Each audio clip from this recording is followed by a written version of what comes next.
On a beautiful Sunday afternoon in Columbia, Missouri, we are all set for a big one. A rubber game between the number 6 Alabama Crimson Tide and the Missouri Tigers, fresh off their first SEC win of the season just 24 hours ago. And what a series it has been so far on Friday night. The story, Jocelyn Briskey, her 11th start, her 11th win. She went the distance, only needed 80 pitches to do so. Crimson Tide sneak out with a 2-1 victory. Good bounce back yesterday from the Tigers. They trailed 2-0 after the first. 5 unanswered to finish, though, as Mizzou picks up their 4th ranked win and their first win of the conference slate. Glad to have you with us on this Sunday, and alongside Ashley Moore, I'm Max Tolman. For Alabama, this is the same situation they were in a week ago today at home versus Arkansas. They lost Saturday night, come back, it's a rubber game, and they hand the ball to Jocelyn Briskey. Jocelyn Briskey is so impressive in the circle, and if Mizzou wants to see success today, they're going to have to absolutely change their approach against her. 7 innings, 5 Ks, 1 walk. She's up to 99 strikeouts and just 7 free passes on the season. She was terrific. And like I said, only 80 pitches, so as fresh as you can be, entering her 2nd start of the weekend. And for Mizzou, you look at a couple of base hits with runners in scoring position and 3 big 2-out runs yesterday. Well, that was the difference, was Missouri getting runners on and being able to manufacture those runs on Saturday as opposed to Friday night, where they just really struggled to even get base runners. 73 pitches, only 4 innings logged for the junior Marissa McCann on Friday with the same matchup we had back in game 1. What do you want to see different from her? Because she really struggled to get that 3rd out of any inning in game 1. McCann's going to have to buckle down. Once she gets the 2 outs, she's going to have to get ahead of the hitters. She is the anchor of this staff. She can touch 70, but she's really going to have to rely on her off-speed pitch to be able to keep Alabama off balance in the box. You know, when you're the Friday, Sunday starter, you're going to have a lot of pressure on you come the conference season. This is her 2nd start of the weekend, her 4th in the SEC over their 2 series. And it's Marissa McCann versus Audrey Vandegrift as we get started on this series finale Sunday. Another gorgeous day for softball, 80 degrees at first pitch. Some overcast skies, but had great crowds all weekend long. Expect that again today. Vandegrift, well, it was the 2nd pitch that she ambushed yesterday. Went the opposite field down the left field line for a solo homer. This time fouls the 2nd pitch of the day away. The sophomore from Bogart, Georgia, preseason All-American. It's her 4th home run. Distributed 16, 2 for 7 so far in this series. Both hits have been extra base hits and a double back in game 1.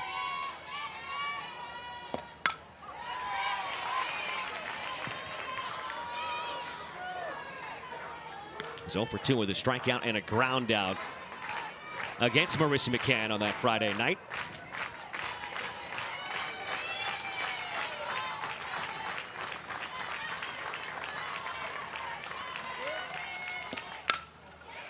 Lined out towards center.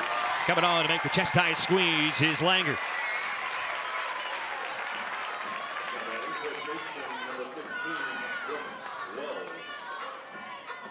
So it'd be big for Marissa McCann to hang a 0 in this 1st inning because had her early struggles on Friday. And Alabama's put up 4 runs in this series on 4 solo homers. Brooke Wells up there now has 1 of them. So does Alexis Papillo, who's up next. But 3 of those 4 home runs, 3 of the 4 total runs through 2 games have come in the 1st inning. This Alabama lineup is so dangerous. They have a lot of pop, a lot of power.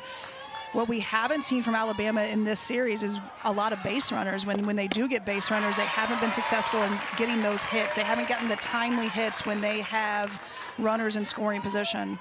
The only run outside of the 1st inning was back in the 4th inning with 2 outs of game 1 when Marley Giles hit a home run. That was important because that wound up being the game-winning hit.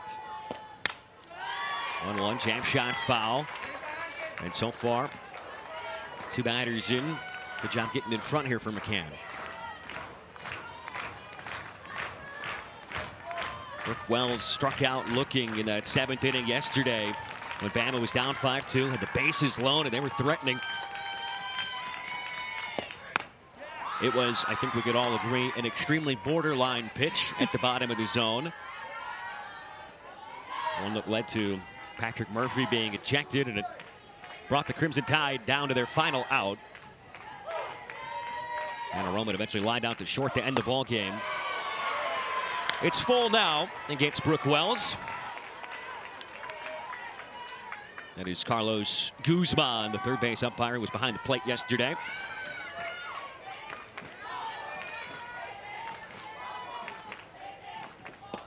Payoff pitch, caught on and missed. The first punch out from Marissa McCann as Stefania Abascado all fired up. This is a great pitch by McCann, especially in this count. She throws this ball right on that outside corner. You have to swing at that if you're Wells. You don't want to go down looking, especially in the first inning. And with what happened in the 7th inning yesterday, that's a great pitch by McCann to get her with the swing and the miss. And now it's Alexis Papillo who takes a strike. Alabama 28-2 through their first 30 games. The 25-0 start, but 2 of those losses have come in the last 5 games since last Saturday. Swept Ole Miss, took 2 of 3 from a top 10 Arkansas team down in Tuscaloosa last weekend, and now another rubber game. It was an unknown how they would bounce back from a loss last week on Sunday. They came back with a brilliant effort and a 4-1 win.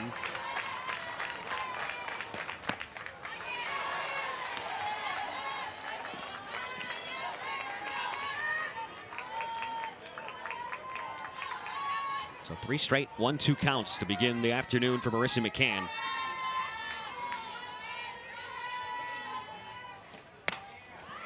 Jab job into left field the other way. An opposite field single for Alexis Papillo, her 3rd hit of the series. Well executed pitch, just a very strong hitter, able to muscle that into shallow left. Papillo's so strong. We talked about her yesterday and how strong she actually is, but just as a hitter, the ability to fight that pitch off and get a hit off that inside pitch and just kind of use your pure strength to get that ball over the infield. Anna Roman goes after the first pitch, lifts it out to center. Haley Langer's there. And the score was first inning for McCann, who strands 1.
The first, and Jocelyn Brisky with a big smile on her face, the junior out of Phoenix. We've got 2 starters from the land known as Arizona out there. 11 starts, 11 wins. They've won every game she's pitched, and she's gotten the victory in all of them. And 99 Ks to 7 walks. You're doing a lot right.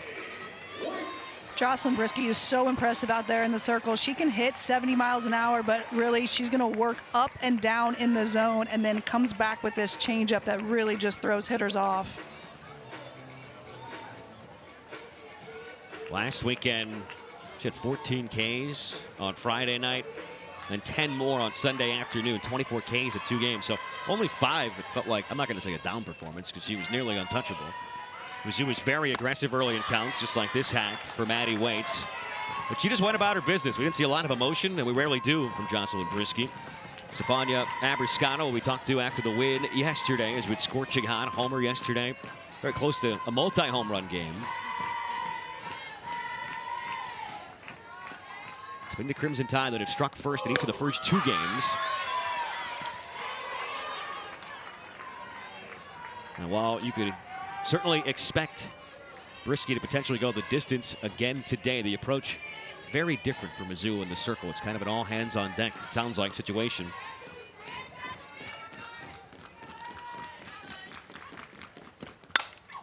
Oh, 2 skied in the air out towards right field.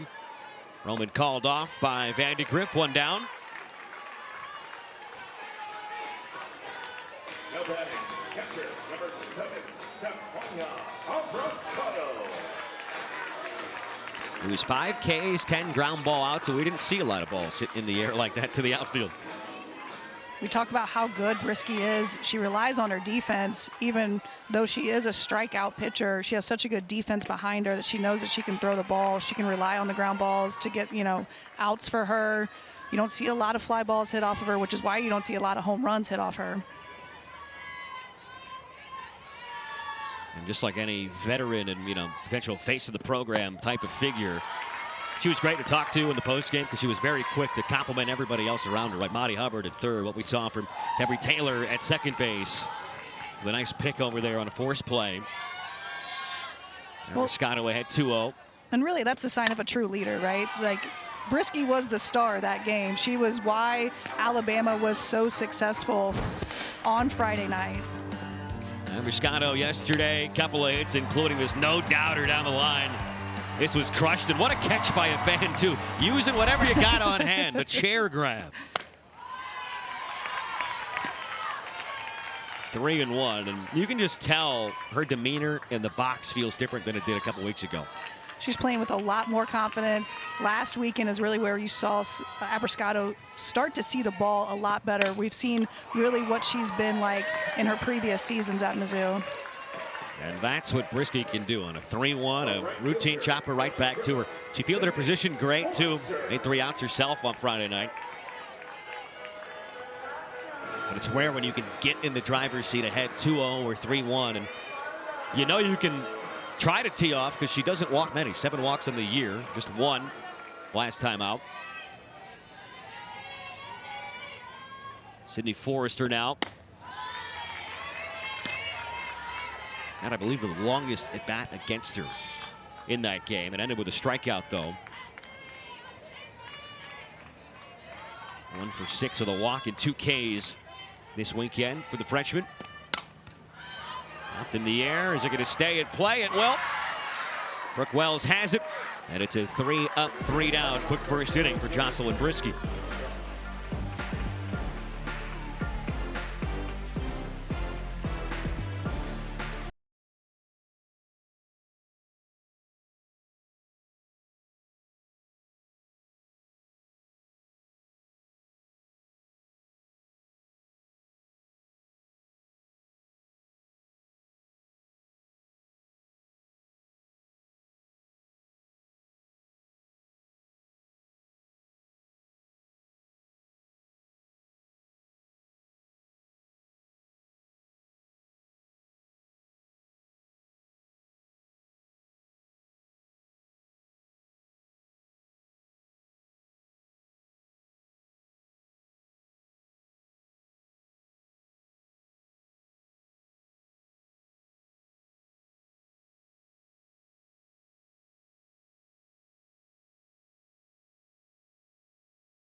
Well, yesterday, Missouri gets the 5-2 win. Vic Moten only lasted 4 innings, gave up 4 runs. They did have a couple home runs in that first inning. And like we said, Coach Murphy was ejected with just 1 out to go. But the likes of Harrison and Carr in the circle were great. Harrison got the win. And how about Abby Carr, the freshman, getting her first career save? Abby Carr's been so impressive as a freshman. She hits, she pitches. We've seen her come in relief a lot as a pitcher, and she just complements both McCann and Harrison so well. You wonder what her usage could look like today if she comes in for a third time in 3 games. Because they've seen a lot of those changeups now. There's McCann and then Donahue and Carr. 3 pitchers used by Larissa Anderson back on Friday night. Marley Giles takes outside, 2-0.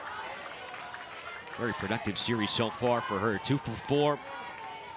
Homered back on Friday and a double yesterday. She's also walked twice. Back into the meat of the order in that 5-hole for back-to-back days, and she shoots this one just inside the third base bag.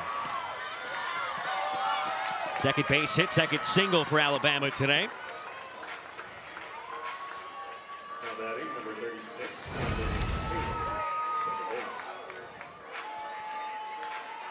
Giles, such a good hitter for Alabama, does a great job pulling this ball. You see Waits from Mizzou at third base playing really far into that 5-6 hole. She's able to get that, Giles get that ball right down the line. Brings up the freshman Ambry Taylor. 1 hit this weekend, it came yesterday, an infield single, and a ball deep in that 6-hole. It's short. Was pinch hit for late. But this is 3 straight SEC starts for someone who did not start either of the first 2 series at any point in conference play. Pops this back over our heads and out of play. But, you know, this entire Alabama roster, as Patrick Murphy describes it, on the defensive side of things, anybody can play anywhere. And certainly Ambry Taylor is emblematic of that. Talked a lot about just how everyone can play everywhere, and top to bottom, they're so good defensively. And so really he's going to go with the hot bat. Taylor's had a hot bat. She's come in off the bench a lot in those first 2 SEC series and saw a lot of success. So he gave her the start this weekend. She had a base hit yesterday. It's a good problem to have, the luxury. Her and Jenna Young, 2 quality second basemen.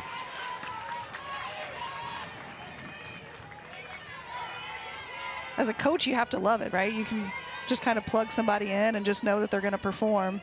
Yeah, it's funny when we asked Coach Murphy about Taylor a couple days ago in the lead up to the series, as this is crushed, but well foul. It was over towards the parking lot in the team bus. But when we asked Patrick Murphy about her, he said, hey, I'm mad I haven't given her more at-bats. And he didn't use the word hey, but I can't say the one that he did use instead. But it was pretty funny because you bring in a freshman, you never know how much they're going to be impactful to start the year, and she's just been better and better and more involved each and every week. 2 pinch hit homers, 1 home run as a defensive replacement. 4 total on the season. I mean, already the first ever Alabama player to have multiple pinch hit home runs in the same season.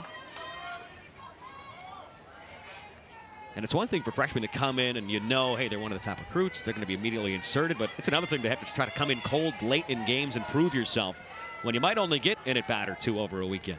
I think that just shows how engaged she is in the game, and she's learning every time. She's in the dugout, she's engaged, she's paying attention, she's getting her timing.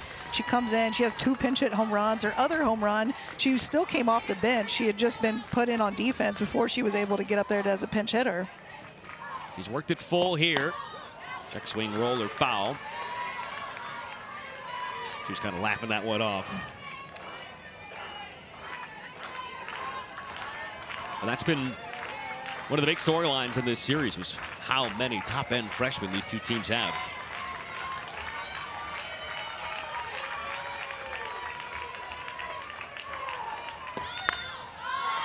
Popped her up on the infield, sky high. Abby Hay makes the call. She's got it for the first out. That was in the air for an eternity. I've seen 2 really high fly balls hit. Those are, you know, with that sky the way it is, if you're Abby Hay in that position, you're pretty happy that it's not a white softball. It's a neon green one. It's a little easier to pick up. Especially when it's straight up in the air like that. 81 degrees, been 86 at first pitch the last 2 days. And when you've got 2 pitchers from out in the desert, they're certainly used to and accustomed to pitching in this kind of heat. First pitch strike to Salem Hawkins, the shortstop.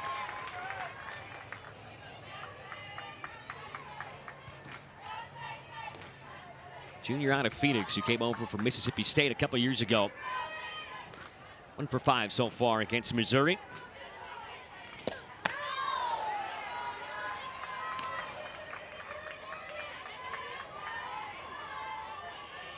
So first inning offense versus what we saw today in a first inning that didn't have a whole lot. Only 1 run all weekend from the second inning on. Scooped in the air, shallow left field, coming on. It's in and out of the mitt of Lenny Ramsey, but she's got the lead runner at second. Marley Giles is kind of caught in no man's land, and a fortunate break for Missouri. Almost saw a collision there between Ramsey and Updegrove going out. Ramsey, we've seen a lot of different players for Mizzou play that left field position, so not a lot. Needs to be better communication there between your outfield. Ramsey needs to call off Updegrove a lot sooner, so you're not worried about that collision. That makes you a lot easier to catch a fly ball. Lottie Hubbard, the batter, and certainly the last thing you'd imagine that Larissa Anderson would want to see would be poor defense in left field, because she's not getting much offense at all from the left fielders this year. Hubbard, the sophomore, multi-hit came yesterday. Had her second extra base hit of the season just 24 hours ago. 300 hitter, that's cued off the end of the bat. Rolled towards Sophie Smith. And for the second inning in a row, Marissa McCann puts up a 0 and works around a single.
This afternoon here in mid-Missouri, and no runs in the first inning and a half of this critical game.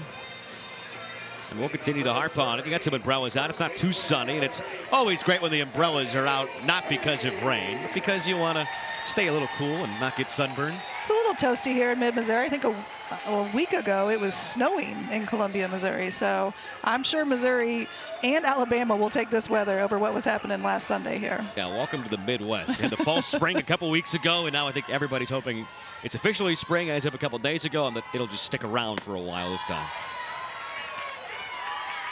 But in terms of, what's on the line today, Missouri's 4-6 against ranked teams, and they can get their 5th and get their first SEC series win, plus inch closer to 500. Get 1 game away with a midweek coming up too, and a potentially winnable series, more winnable than most in the conference coming up next weekend. They would certainly get a jolt of confidence and feel like, hey, we've got the tools and the skills to compete. Got swept by Florida, but 2 of those games were decided by 1, the other by 3. Every game they played in the SEC so far has been decided by 3 runs or less. And for Alabama, you see the 6 next to your name, always trying to stay in that top 8 to be a national seed come regionals and super regionals, certainly. These are the series you need to win. Well, these are series that both teams need right now. As you mentioned, Missouri, we talked a lot about in-game momentum, but they need season momentum. They picked up some momentum last week with a non-conference tournament. and they're seeing a lot of confidence. They're playing with a lot more confidence, but they have to carry that through and keep that momentum the rest of the season.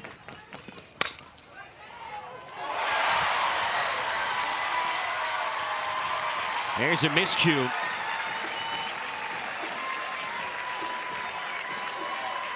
So mistaken, Abby Hay is aboard to start the second. First time Missouri's had the leadoff runner aboard.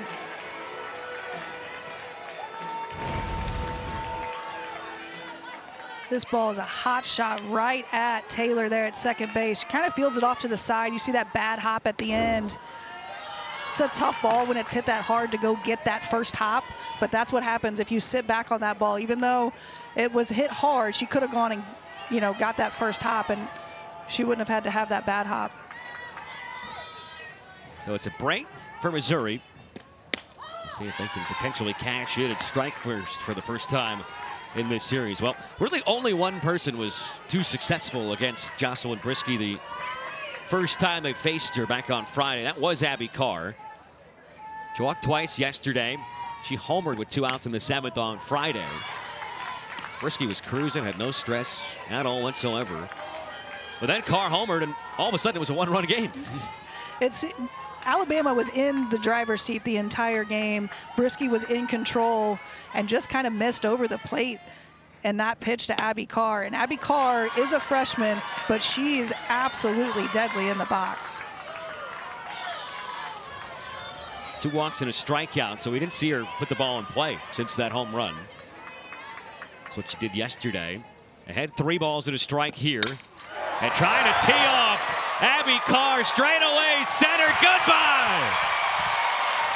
The second homer of the series for Carr off of Briske. And for the first time this weekend, it's the Tigers on the board first.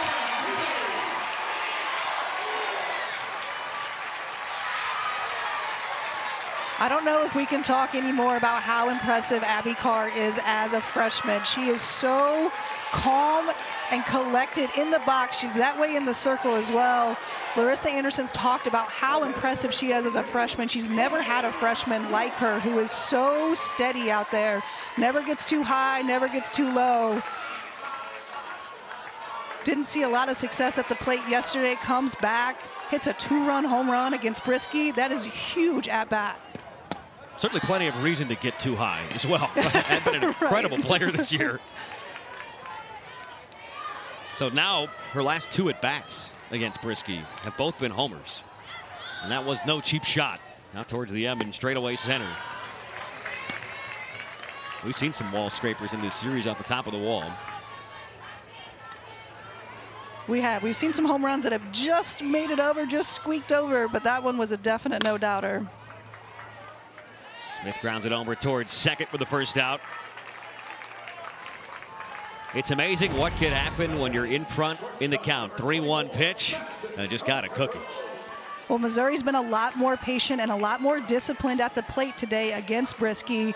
When she has to come back, she's down 3-1. She's got to throw something a little bit closer. She just misses over the plate too much, especially to a hitter like Abby Carr. You can't throw that ball over the middle of the plate. That has to make everybody in the dugout just feel so good knowing they could not get to Briske for 6 2/3 innings on Friday. They didn't make her work too hard. I mean, she got through 3 innings and 29 pitches a couple days ago. Well, when we talked to Coach Anderson this week, she mentioned we're going to be aggressive against Briske. She throws a lot of strikes. She does not walk people that often. We saw the numbers in the opening. She doesn't throw a lot of balls, so you're going to have to be aggressive, but you also can't be swinging at pitches out of the zone, and that's what Missouri was doing on Friday night. A lot of strikeouts, a lot of swings and misses on balls out of the zone. So entering this weekend set, Alabama had given up 9 home runs all year long. Giving up 3 in the series now, 2 for Carr. And 40% of the home runs that Briske's allowed in this season have come via Abby Carr in the last 48 hours. Madison up to Grove, looking for her first hit of the series. She's 0 for 4 with a couple of punch outs. Certainly yesterday, there were stretches where Alabama was frustrated with the zone. I'd say more so when Vic Moten was in the circle, but Absolutely at the end when it was Abby Carr pitching towards Brooke Wells. That's a good swing, foul back.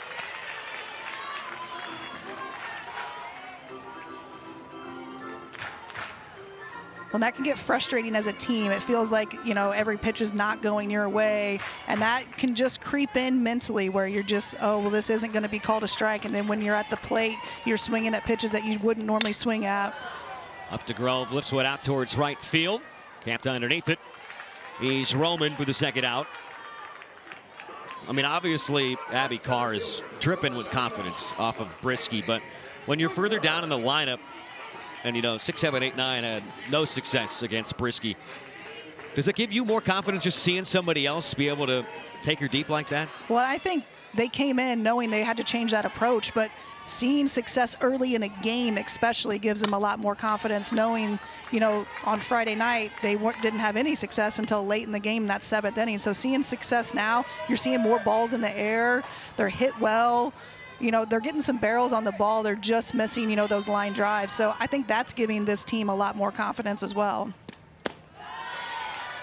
Kaylee Langer, who almost had her 3rd home run of the season yesterday. High off the wall and dead center. Wound up being a leadoff triple. Came around to score. And a Lenny Ramsey single. This time she pops it up on the infield. Brooke Wells is there to make the call. And she's got it to end the inning with the damage already done for Mizzou. They only put up 1 run and 3 base hits against Jocelyn Brieske on Friday night. Different story here early on, though. Abby Carr with another home run, her 2nd in a row against this incredible right-hander. And Mizzou up by 2.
Number 4, Oklahoma and Ole Miss continue their 3-game series at the Ole Miss Softball Complex at Oxford tonight and tomorrow. Both games are on the SEC Network and the ESPN app at 7 Eastern Time, 6 Central.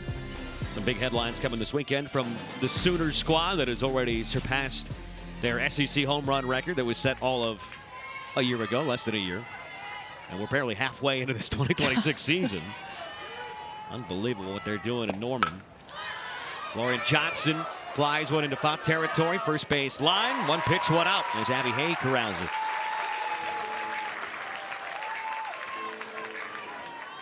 The batter, number 12, Audrey Vandergrift. It's a big first out by Marissa McCann. You don't want to let that number 9 hitter on, especially with these 1, 2, 3 hitters for Alabama. I mean, the surprise so far is the fact that Alabama just has not been able to string together multiple hits in innings. I mean, they had the inning with 2 home runs yesterday in the first, but they do not have a base hit in this series with runners on base. Well, we talked about it yesterday, just not getting that timely hit. They are, when they get runners on, they're not able to get that timely hit, that's where we saw the difference in Missouri yesterday. They had runners on, they were able to manufacture some runs, not necessarily all hard hit balls, but really just causing chaos on the base paths. And those were some back-breaking moments. I mean, not just 2-out hits, but 2-out runs, especially when the other team can't seem to find them. Runners in scoring position, 0 for 12. Haven't had an opportunity yet today. With runners on, they're 0 for 4 today, so make it 0 for 20 this weekend with runners aboard. I think if you're Coach Murphy, that's something you've been looking at all series, and something you're talking to your team about. Hey, we have to, when we get runners on, when we have opportunities, we really have to make sure that we're going in with a good approach in the box. 2 balls and 2 strikes after McCann got Johnson to pop out on the first pitch of the inning. And Vandergrift goes down swinging. That's 5 straight retired, and now 2 punch outs on the day for Marissa McCann. McCann doing a good job getting ahead of these hitters, and she's able to throw the ball out of the zone. When you're ahead in the count as a pitcher, you can throw that ball just a little bit more outside than you would like to see if you can get a chase. And she's done such a good job of being able to make that happen.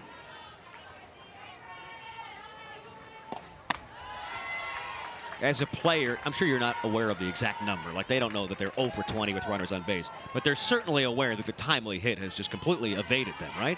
Well, and I'm sure that's something that Coach Murphy's talked to them about. So you're definitely aware, which in some cases can make you a little bit tight in the box and make sure, okay, I got to do my job, I got to do my job.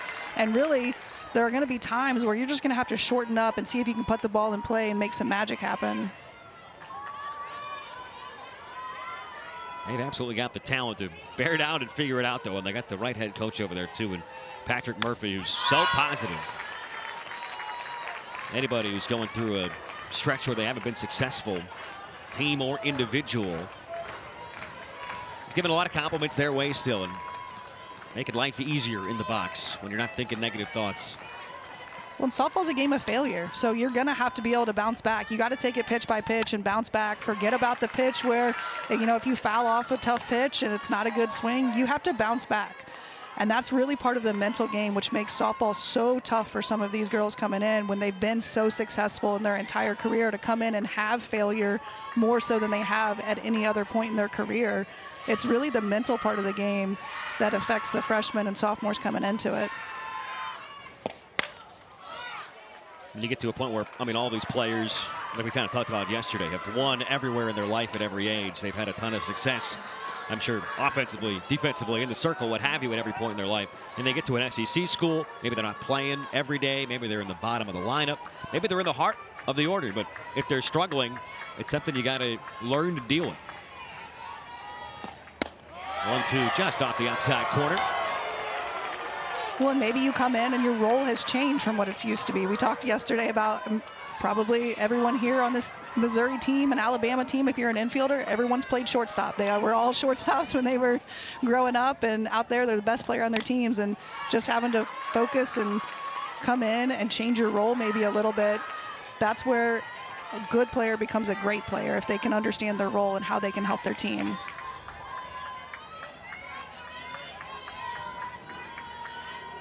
McCann eyeing her first 3 up, 3 down inning. If she can get Brooke Wells here. And now it's full. We've seen some long plate appearances. Last time McCann went 4 innings on Friday, faced the order twice. And then when they came 3rd time through, she was pulled for Donahue. 2 outs, nobody on. Here comes the payoff. And it is ball 4. First free pass issued from McCann. And he's the 20th walk, now the solo leader on base on balls for this Crimson Tide team. Here's Brooke Wells. It's a nice combo when you're the team leader in walks, home runs, OPS, and most categories. Good combo for a transfer. That is a very good combo. It's also just a great number 2 hitter. Offers you so many different things that you can do.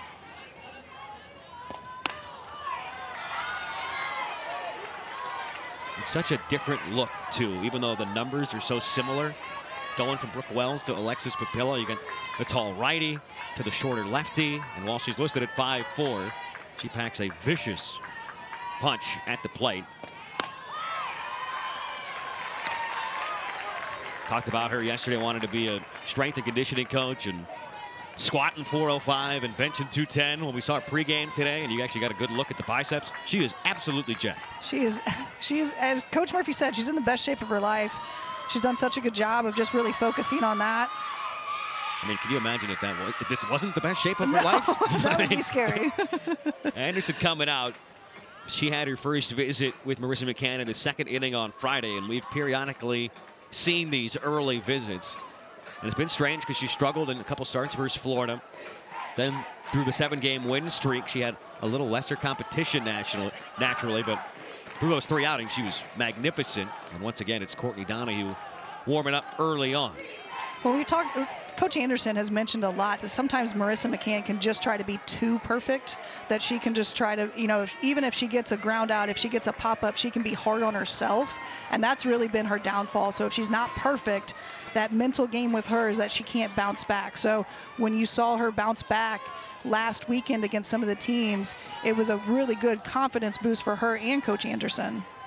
She's been staked to an early lead here, but you might feel like you need to be near perfect when you're facing Alexis Papillo. Opening weekend, she homered twice and drove in 11. She had a huge go-ahead 3-run double last Friday night versus Arkansas. Love when we get the bench and squat in there. I'm sure she loves that too. Hey, those are and huge she can numbers. clip that, and when she becomes a strength and conditioning coach, that's the visual proof. Well, I think as a strength and conditioning coach, you have to be in shape yourself, and you have to be able to prove to the athletes that you are training, and she can. She can say, hey, I can squat 405. 2-2 pitch, right back to McCann, spears it out of the air and gets out of the inning. 3 shutout from Marissa McCann. When we come back, we'll ask Larissa Anderson what she just said in the circle.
Beautiful Sunday afternoon at the ballpark. Get a beautiful start for the home team as they look to take the series. It's a 2-0 lead for Missouri as we welcome in Larissa Anderson. Coach, you just went out there to talk with Marissa McCann, and then she gets that huge out, fields her own position well. What did you say? I just asked her what she wanted to throw. She didn't like the pitch that I was calling from the dugout, so I was just trying to figure out what my pitcher was feeling and, go with her gut. Coach, the crowd you've had these past 3 days has been phenomenal. Can you talk about what that does for your program and your team? I mean, it's awesome. This is a softball town. I mean, to have all these people come out and support us, it gives us the 11th man. I mean, to get them on our side and to support these Tigers. Okay, Abby Carr's been ridiculously good in the circle and at the plate, and now she's homered in 2 at-bats in a row against Brisky. How's she doing it? Well, you put the barrel on a 72-mile-an-hour ball, it's going to go. I mean, she just stays so composed. She knows what pitches she can handle. She doesn't try to do too much. She just tries to put a good swing on a good pitch. Thanks, Coach. Best of luck. MIZ. Well, actually, you hear it said all the time, and it's crazy, but not trying to do too much. And a lot of times, that's how you get an end result like what we saw from Carr. Well, and I think that's so hard as a hitter to not try and do too much, especially against a pitcher like Brieske, who's so good, who gets a lot of swings and misses. But I think Coach Anderson's right, just knowing who you are as a hitter. And Abby Carr is so comfortable in her own skin and in her own self. She knows exactly who she is and what she can handle. When you barrel 72, good things happen. Freshman Lenny Ramsey getting her first start of the series here today. She was great when she came in about halfway through the game yesterday. A walk and a huge RBI single. Added on to the lead, made it more comfortable in the bullpen and the likes of Abby Carr on the pitching side of things. We saw Coach Anderson use a lot of players off the bench yesterday, a lot of pinch runners. We had a lot of kids come in off the bench, Lenny Ramsey being one of them, and they produced, and that was a huge game changer for Mizzou to have kids come off the bench and produce offensively and defensively. Got to be ready at all times. You never know who's going to be the hero in this sport, because it could very easily be somebody who comes in as a pinch runner or a pinch hitter or a defensive replacement. 3-1 count to the 9-hole hitter. And a very rare walk from Jocelyn Brieske. That is just her 8th of the year in 67 1/3 innings. That's a crazy number to only have 8 walks in 12 games. She's such an efficient pitcher. And where Missouri has been a lot more disciplined at the plate, that's been a huge difference for them this game. And it's not just that. It's not like she's pitching to contact. She's got 99 Ks over that stretch. Right. But you got to say, I mean, the approach seems to be working.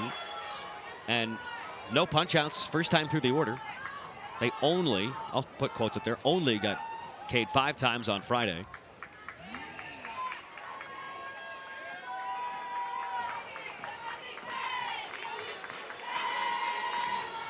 Lance McMahon out there chatting with Jocelyn Brieske. It's a man who knows Columbia, Missouri quite well. Knows the state of Missouri quite well. He's born and raised in Edina, Missouri. He came here. He was a Missouri student manager from 2010 to 2013. He's kind of bounced around a little bit. He's been with Alabama for a long time. Coach Murphy has a lot of respect for him as a pitching coach. See his nephew wearing a Coach Lance is my uncle shirt. A lot of family pride in that. That's a great custom shirt. We see so many of those in the crowd these days.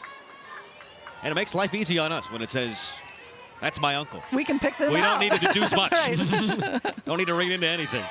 1 ball and 1 strike. Back to Addie Waits in the top of this Missouri lineup. So only 2 losses for Alabama this year. They lost last Saturday. Then Brieske went out and was brilliant again in a 4-1 win versus Arkansas. And now for the first time in this series, they're going to have to come from behind if they want the victory. Tapper off the plate, foul. They led 2-0 in game 1.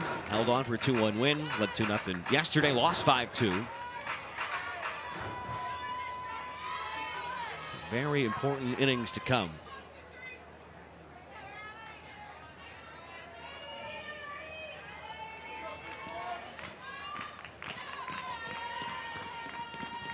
And Waits lines one on a hop towards second. Taylor gets one, the relay not in time.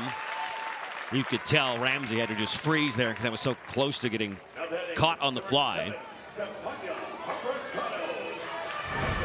Waits did line into a double play in this series already. That was close. It's a good pickup by Taylor there at second base. We saw her last inning take a bad hop off to the side. Does a good job making that play, getting the lead runner there at second base.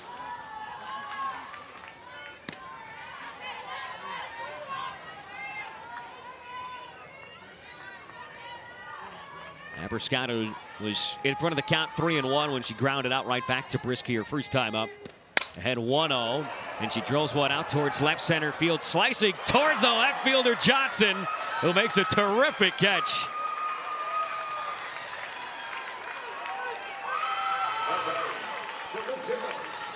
We talked about Brieske being so complimentary of her defense on Friday night. She's definitely going to be giving a shout out to Johnson after this play she makes. Johnson ran a long ways for that ball. Does a great job getting to it.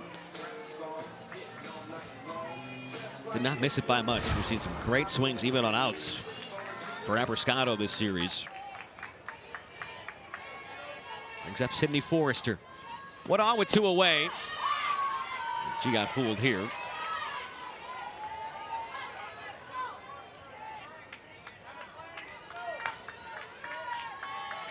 Great crowds all weekend here at Mizzou Softball Stadium. Certainly down at Tuscaloosa last week. They could say the same.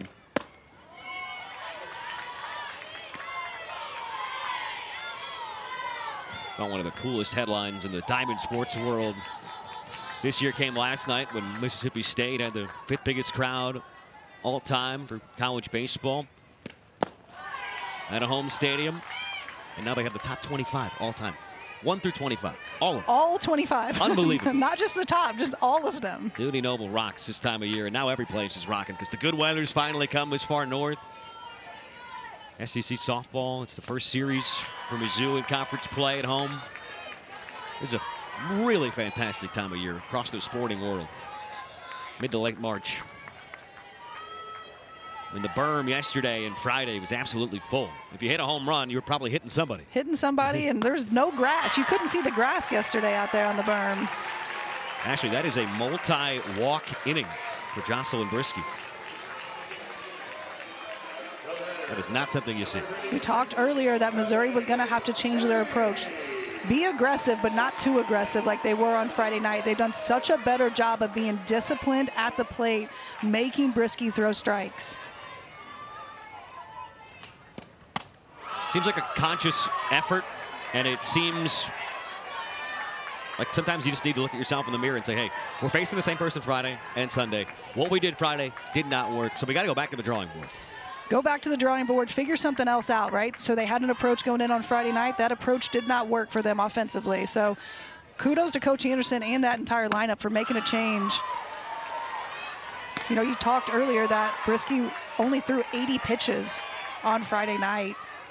She's in the 40s already in the bottom of the 3rd inning. Waits at second, Forrester at first, Hay at the plate. Count is 0-2. 2 outs, bottom of the 3rd. Tigers up 2-0. And a good layoff after a couple of swings and misses.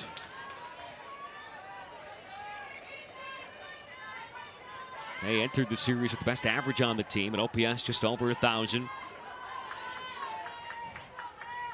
Single the first time up. And fouls that back. Felt a little flat-footed.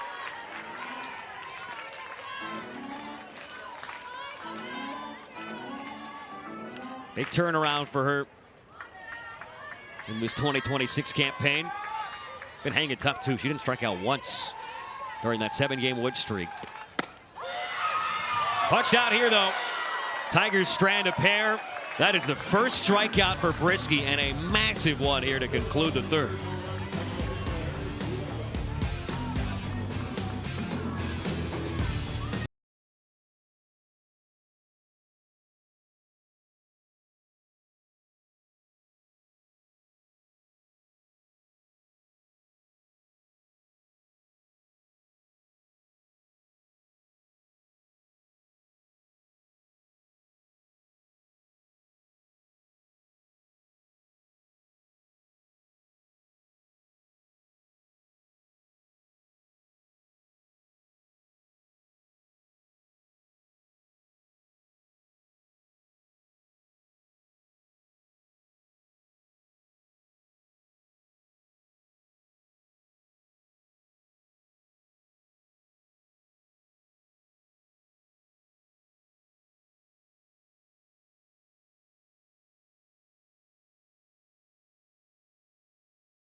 Marissa McCann went 4 innings on Friday, but she struggled a bit. That has not been the story here today.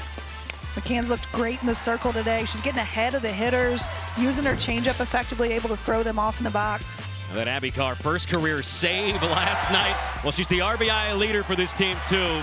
And now she's got 7 home runs to boot.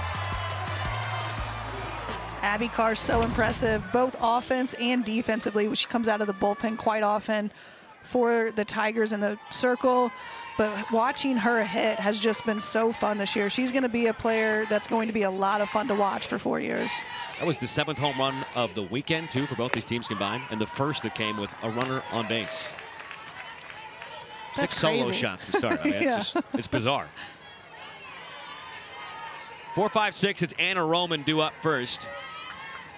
Flew out to center, the first pitch she saw against McCann to end the first inning. Cuts through it here, 0-2. Talk about another one of the amazing freshmen who burst onto the scene opening weekend. She was 5 for 11 with 3 homers. Very patient, too. 10 walks over her last 9 games. Laces this one right back off McCann, and no chance here. Self-preservation mode for Marissa McCann in the circle, but an infield single for Anna Roman. That was rifled right back up the middle. Something about softball that makes it a little scary for pitchers and those corner infielders with how close they are. You see, 10 years ago, you didn't see every pitcher wearing a mask, and now virtually every pitcher is wearing a mask. Just, again, self-preservation, right? You have that line drive hit right back at you. It's really hard to get the glove back up in time. These pitchers are throwing harder. You heard Coach Anderson talk about 72 miles an hour. It's pretty easy you get a barrel on it, it's going to go a long ways. Same if you're Marissa McCann, you're throwing 67, 68. That line drive right back at you is coming really fast. I don't think you need espresso on a Sunday morning when you're getting comebackers hit that hard right at your face. No. That'll certainly wake you up quickly. So it's the second time in the last 3 innings that Alabama had the leadoff runner on. But still hitless in the series in this situation. 0 for 21.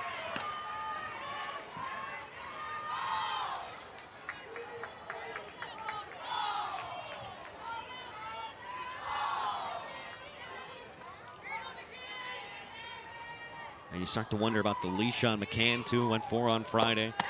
She's pitched quite well here today, but will she just face the lineup again 2 times through? Donahue was loosening in the bullpen. Got Kohler out there in right field right now for Forrester.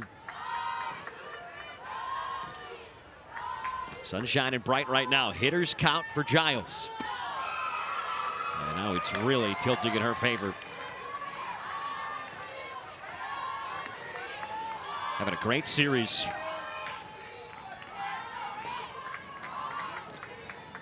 Three for 5 with a home run and already 2 walks. Sees it so well. It's crazy to think that she slumped for a few games and they moved her all the way down towards the bottom of the lineup. You say slump, but when you look at all of this Alabama lineup and their numbers are still crazy, almost video game-like numbers with how high their averages are. Yeah, slumps could be relative, right? Right. That's a walk, and the first 2 are on. She has drawn 3 base on balls this weekend. Today, her 121st start with the Crimson Tide. So this is by far the best opportunity Alabama's had to strike back. And it's come on a line drive that hit McCann. And then a 5-pitch walk. Brings up Ambry Taylor. Her pop-up in the first inning might still be coming down. Popped up to Hay. And the ball hits straight skyward.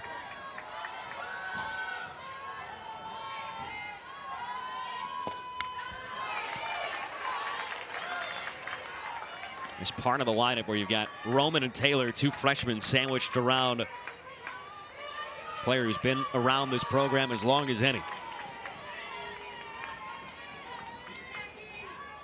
What a timely moment this could be for Taylor, who's had so many clutch hits this year, and she drills this one out towards deep left field, and Alabama takes the lead. The freshman Ambry Taylor with her 5th home run. The first base hit all weekend long with a runner on for the Crimson Tide.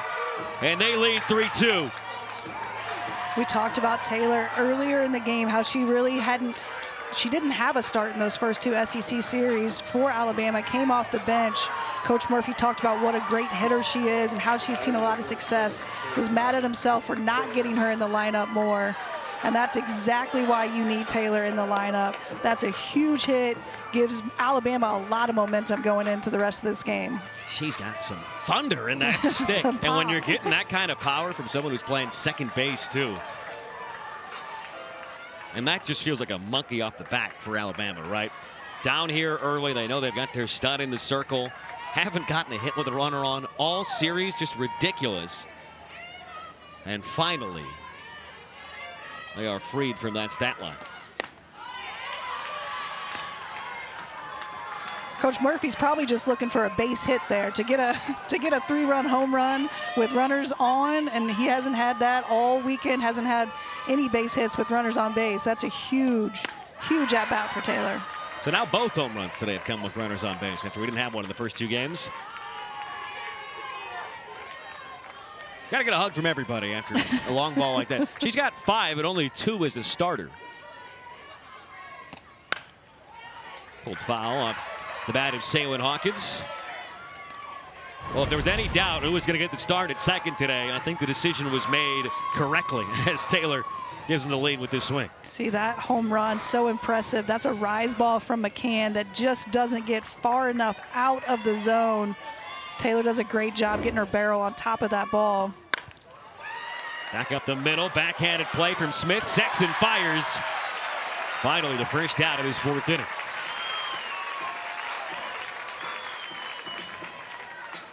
The third baseman, number 81, Bonnie Hubbard.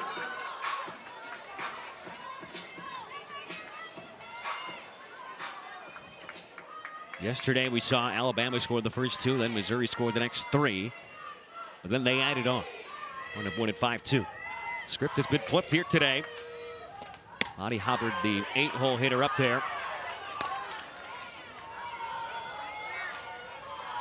I mean, the atmosphere here in the 7th inning on Friday and then really throughout the afternoon yesterday was fantastic. It feels like SEC softball, and yesterday at times it almost felt more like a regional late. Well, the crowd was so big, and Missouri having the lead going into the 7th inning, and then the bases got loaded, 2 outs. It was just, it felt very tense the whole time in that 7th inning. It was bases loaded. I mean, it was Wells and Papillo coming up. That misses 3-0. This is the first time you're really hearing the Mizzou faithful complain about the strike zone. Alabama's been unhappy with it, I would say, most of the weekend. Certainly yesterday, and between innings, that's continued here today.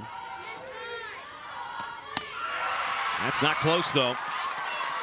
So an infield single, 2 walks, and a home run inside the first 5 batters of this inning. And it's tough because Hubbard is not somebody who really draws walks. That's just her 3rd all year long in 26 appearances.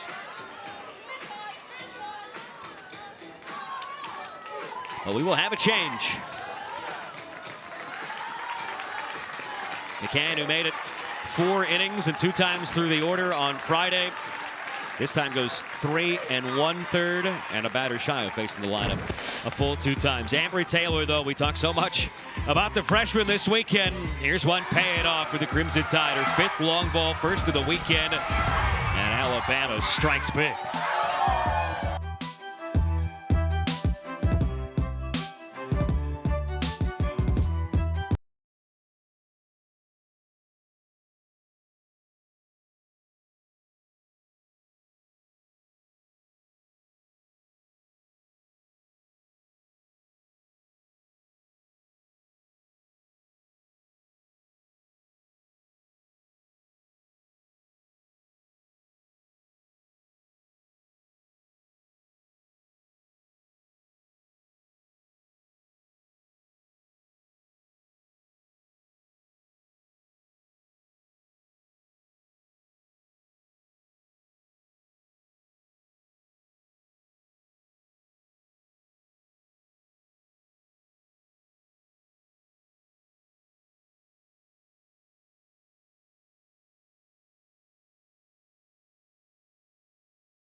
so strong early on. Goes just 3 1/3 here today. He's have 3 runs all coming in this inning. And now gives way to Courtney Donahue, who we saw in relief of McCann on Friday. She went 2 scoreless innings, 2 hits, no walks, 3 Ks, 32 pitches that day. And the first pitch strike here to Lauren Johnson.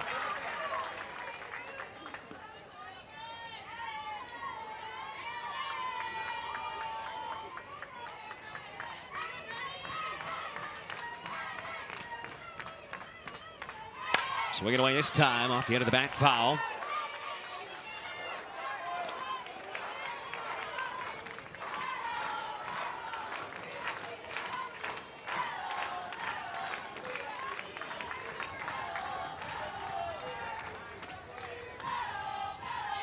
Johnson 0 for 1 with a pop up to first. She's had her struggles late. Back pick a little tardy. This could be a big spot for the Alabama left fielder. Junior out of Franklin, Tennessee, who is 0 for her last 14 across her last 8 appearances. 0 for 6 in the series. They moved her up from the 9 spot to the 5 hole on Friday. And that is a strike 3 call that never did come, much to the chagrin of the home faithful.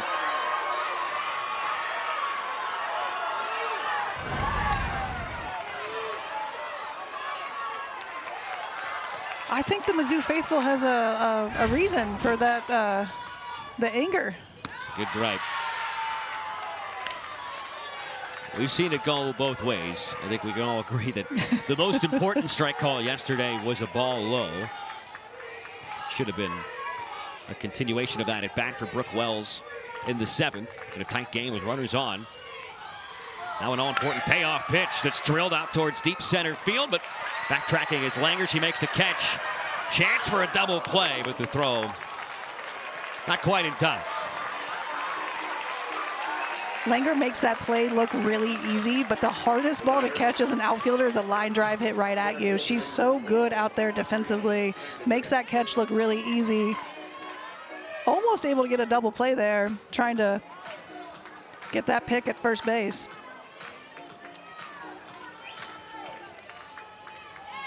That felt big for Donahue, too. After she didn't get the strike 3 call, worked it full. You got the 9-hole hitter up there. Somebody you got to get out.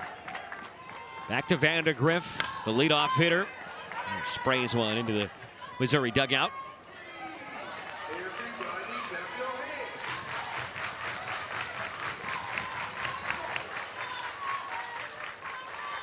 These games have been just a razor-thin margin all game long, all weekend.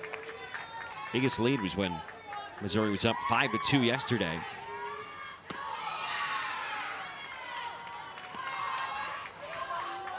But a great answer from this Alabama team that has a great mix of seniors and freshmen. A couple of very important transfers, too. We talked a lot about the freshman phenoms for Missouri, but Alabama has a lot of freshmen that have come in and made immediate impacts on the lineup. Coach Murphy said he learned a lot about his team last Sunday in that 4-1 win versus Arkansas. He obviously didn't know how they were going to respond from a loss because it hadn't had to happen yet. Right. And that's hard, like when you have a lot of freshmen in your lineup and that's the first loss you take as an SEC play. You don't know how they're going to respond, but they came back. It's a little bit easier to respond well when you have Jocelyn Brisky in the circle. You have a lot of confidence in your junior out there. This one's a little different because they responded well at home. Can they do it on the road? Off to a slow start. And they've gotten up off the mat and they have the lead. 2-2 on the ground and through the left side. Another base hit for Andre Vandegrift.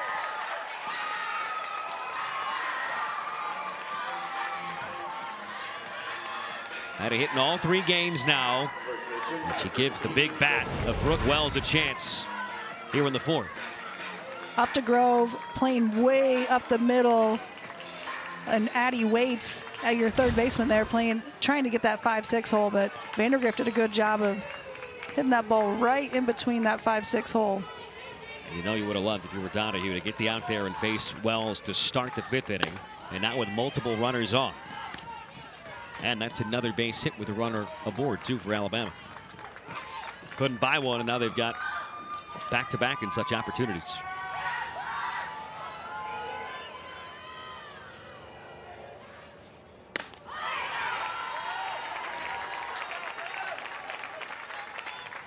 Wells struck out in the first inning, walked in the third. He was 0 for 2, or rather 0 for 1, excuse me, against Donahue on Friday night with a fly out to center.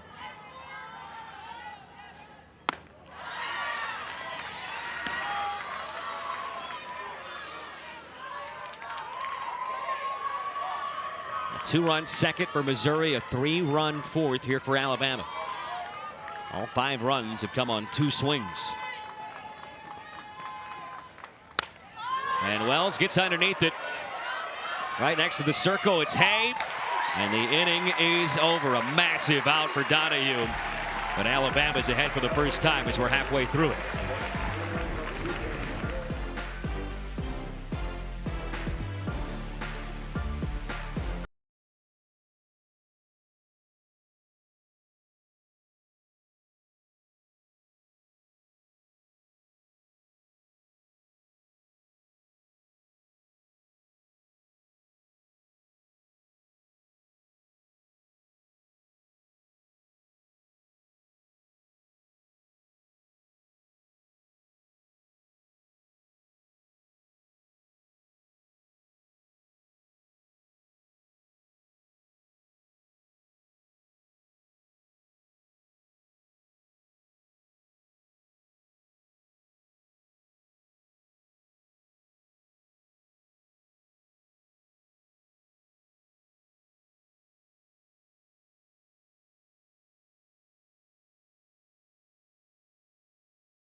Bottom of the fourth, and out for the first time today. Brieske is out there with the lead.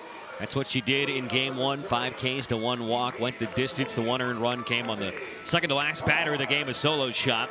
Here's what she's done today. It's only the 3rd time this year she has walked a pair in a start. Though 2 of those 3 times have come in her last 3 appearances now. But the surprises, I mean, more walks and strikeouts is something unheard of for her. But now for the first time pitching from in front. Slowly rolled. That stayed fair. Almost hit the bag. Wells got it right before. And an easy first out. And that's a massive one, too, because it's Abby Carr. I think Abby Carr definitely wants that swing back. Looked like this ball was going to shoot foul. Just hits right, just stays right on that line. That was a very late swing on a ball, very in tight on her hands. Sophie Smith. This could be 2 pitches, 2 outs, and indeed it is, as Hawkins takes care of it.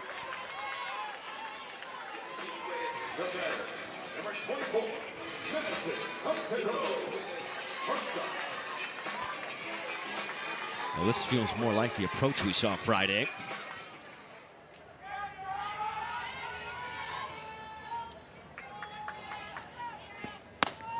Brieske looking for what would be her second 3-up, 3-down inning. She had one back in the first. Pitch count quite manageable. And a career high in pitches thrown a week ago today, last Sunday. Just 80 on Friday night. Up to Grove, takes ball 2. Saw her better last time. She was 0 for 2 with 2 Ks in this matchup Friday. Hit one pretty well. Fly out to right her first time.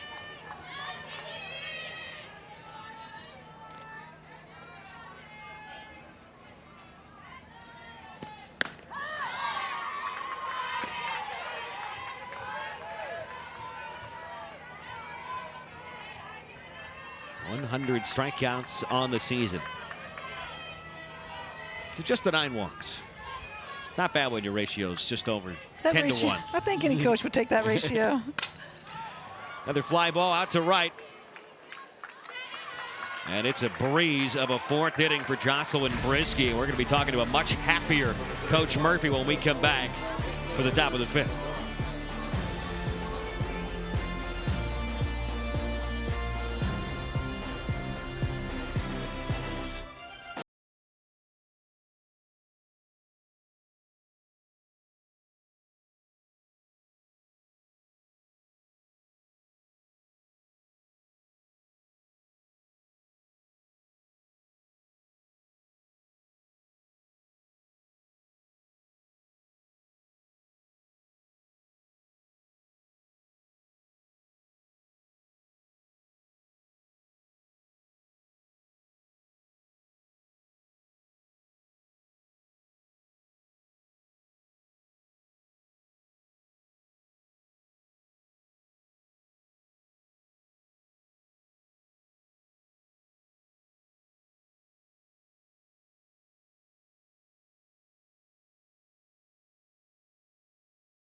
This game now as we start the 5th inning here in Como with Alabama with a 1-run lead, leading 3-2 as we bring in head coach Patrick Murphy. And coach, I got to ask you about Ambry Taylor because this freshman, she got her first SEC start on Friday, starts every game. She's penciled in again. And how did she just come through like that with that massive 3-run home run? I know. I looked at her RBIs before the game and I was like, holy bucket, she's got 14 with only like 27 at bats. I'm like, how can you not put her in? But, you know, she's been a great teammate.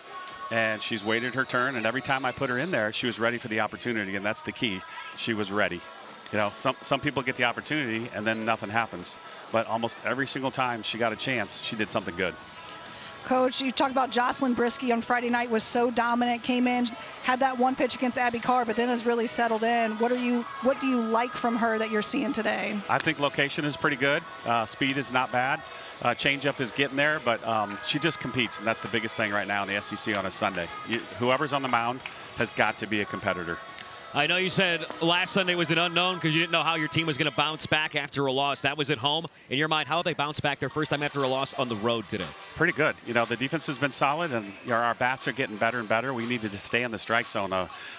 Your starter, McCann, is very difficult to stay in the zone with. She's got a little rise ball. The curveball goes away, and you know, if we can stay in the zone with this young lady, we'll be okay. Thanks so much, Coach. Good luck. Thanks for being here, guys.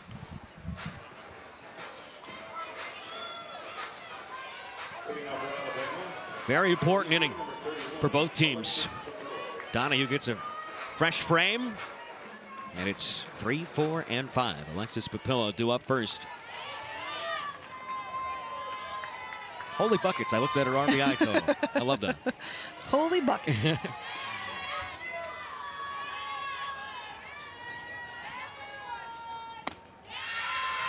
I mean, it was great because it's always fun to hear a coach talk about somebody they don't talk about much. Certainly, he gets to talk about Papillo. I'm sure every single time he talks to any media member. She's a staple. She's a prominent figure in this lineup each and every day. Been around the program, too. But when we asked about Ambry Taylor, because we thought we'd probably see her, maybe a pinch hit at bat or two, but he said, hey, I'm probably going to start her in a game, maybe. She'll certainly pinch hit if she doesn't start, probably in each and every game.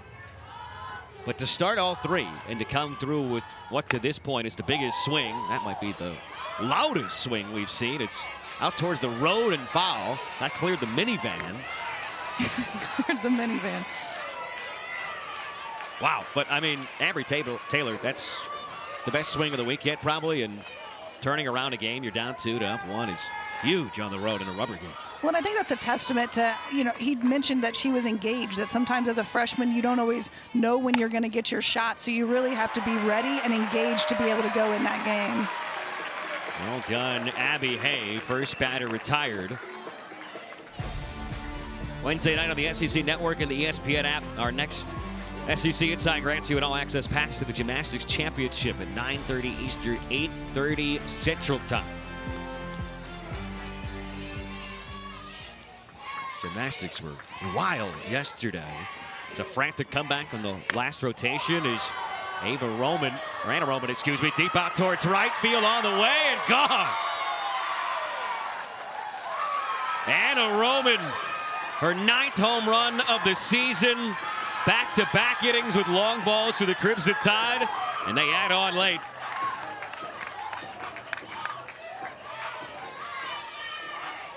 Roman has struggled in this series against Missouri, but made sure she was staying patient at the plate, making sure she's getting her pitch. Donahue in the circle for Mizzou is a good, counter to Marissa McCann. She doesn't throw quite as hard, so Alabama really doing a great job of sitting back and being patient at the plate. Roman's got a 2-for-3 day, and this feels like we're seeing the exact reverse of yesterday. Down 2, they take the lead, and now they add on to the Crimson Tide. And now's an opportunity for Giles, who's reached twice already. Single, a walk, and a run score. And this is really the first time all weekend that Alabama has gotten to Missouri's bullpen. Donahue and Carr were sensational on Friday. It was all Carr yesterday.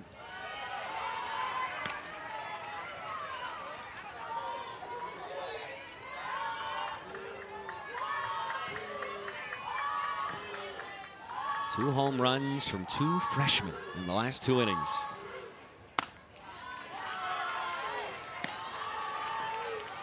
Which means all 3 home runs today have come via first-year players.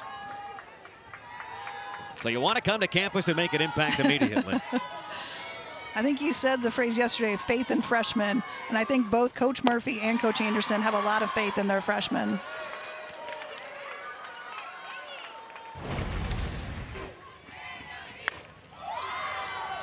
Roman does such a good job just sitting back. This ball's too far over the middle of the plate against an Alabama offense like that, especially in Roman, the number 4 hitter. You got to make sure you're hitting your corners a lot better. Serves me right, trying to squeeze in some SEC gymnastics talk right as she goes yard. Because it was crazy yesterday if you missed it. Florida had one of the best bars performances of all time to come from 3rd to claim the crown over Oklahoma. Well, this is as quiet as the crowd has been probably all series. Kinley Pate in there. She'll pinch run at first for Giles. There's still time, but you don't want to let the deficit grow anymore when you're facing Brisket. And this has been a resilient effort in the middle innings from the number 6 team in the country.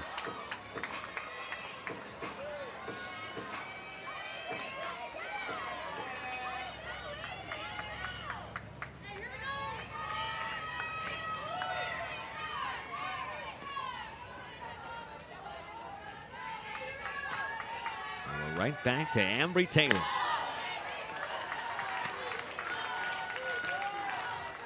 You know, before Coach Murphy hopped on, I asked him off air about Ambry Taylor and that swing, and he said, hey, just missed it the first time. And that's what you and I were talking about, because that pop-up on the infield to Abby Hay maybe didn't look anything crazy on TV, but in person, it's probably the highest pop-up I've seen here. It was so high, and he's right. She just missed that. You could see the power on display all weekend. She finally squared one up her last time up to give her team the lead. Able to get on top of that rise ball from McCann. That ball's just a little too much in the zone. We heard Coach Anderson say when we talked to her earlier this game, throwing 72, that ball can get out of here in a hurry. McCann throws 67, 68. Same thing. That ball can get out of here in a hurry if you're able to get on top of a rise ball.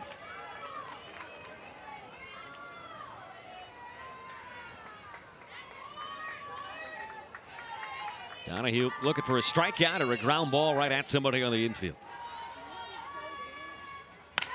It's the ground ball, but it's foul.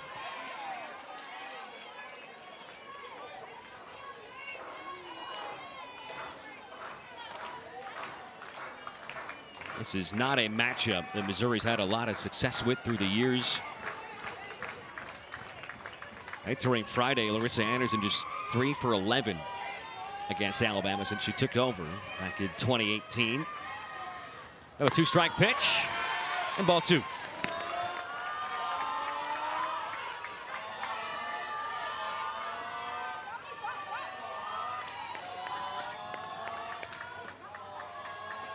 Crimson Tide eyeing their 3rd straight SEC series win. Going to win their first 3 of the year. And now a full count to Ambry Taylor. We're seeing a lot of freshmen who are just playing well beyond their years.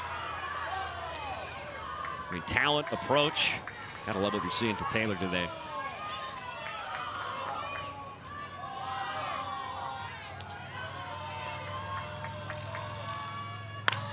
And Taylor gets into another one, but this time just underneath it, out towards left center. It'll die right there.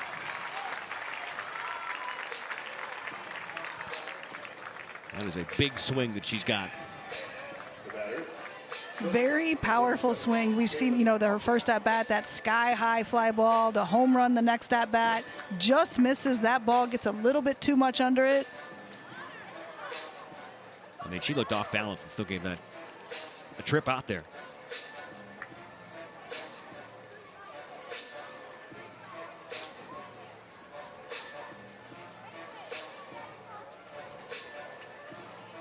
So we will have another pitching change and a 3rd arm in the circle for the Tigers. We said it was going to be all hands on deck, and that has proven to be the case.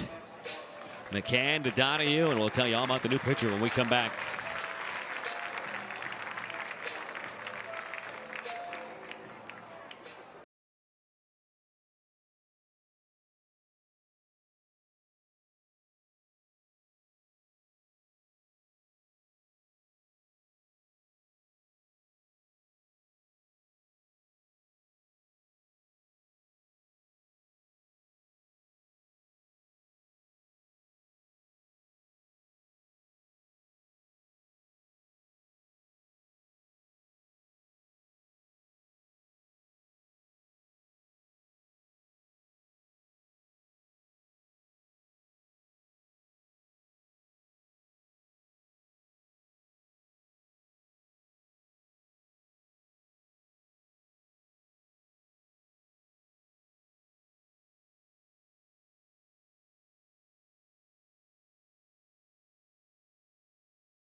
Riley Mahalik is the new pitcher, the sophomore from Hamilton, New Jersey. It'll be her 2nd SEC appearance. She did throw once in a loss in Gainesville versus the Gators. 1 inning that day, no runs, a hit and a walk on the year in 4 1/3. I mean, 7 free passes and 1 strikeout. That Florida appearance is the only time we have seen her since February 23rd. Mahalik's going to work side to side. She doesn't throw as hard as McCann or Abby Carr, but she's going to sit mid-60s. She's going to have to rely on her changeup.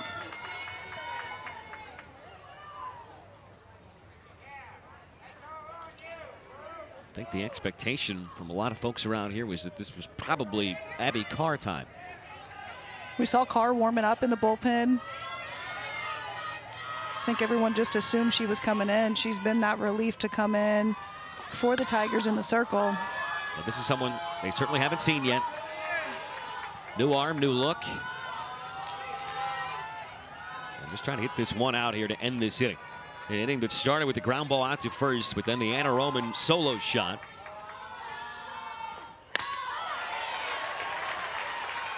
Pumping in 66 and strutting after that strike call.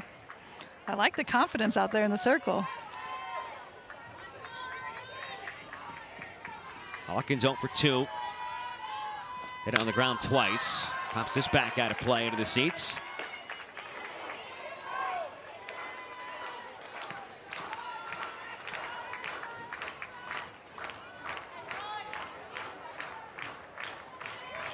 The Houston transfer in the circle and the former Mississippi State transfer in the box. Just a 1-for-7 weekend for the Bama shortstop.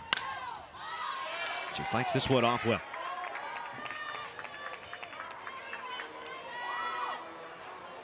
Only 5 for her last 27. Going back about 4 weeks, an average under 200. Even though on the year, the number is still over 300. In a dry spell for about a month now. Runner goes. Very late with the throw down to second. It skips away. Throw to third, not in time. A huge pick there from Waits to keep it in front. And the pinch runner, Pate, with a stolen base.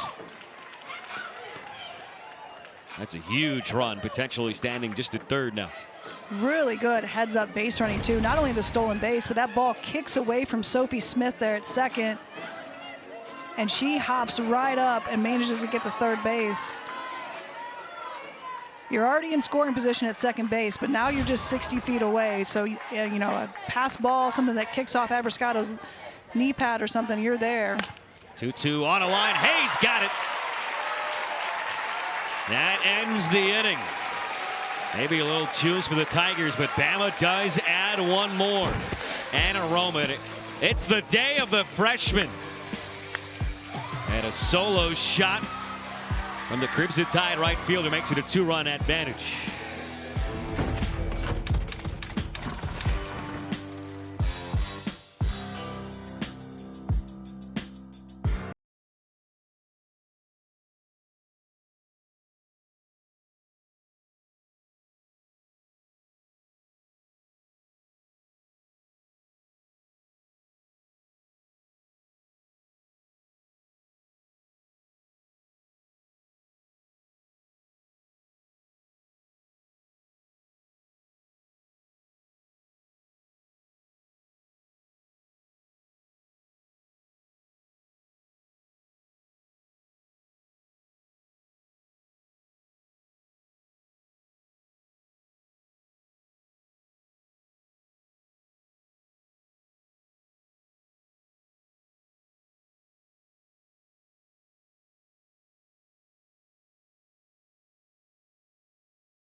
Biggest lead of the day so far for Alabama as they look to notch another win and another series clinching Sunday afternoon victory. They can hold on. They've got 9 outs to go. Roman in right with the latest with a pair of Bama bombs.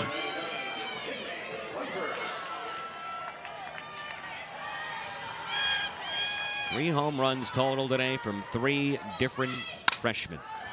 Kaylee Langer lifts one out towards shallow center, and we'll introduce you perfectly to Kristen White, who is there on the logo. It's exactly what we said yesterday. You come in, how about one pitch and you get a ball hit? You always find the new kid.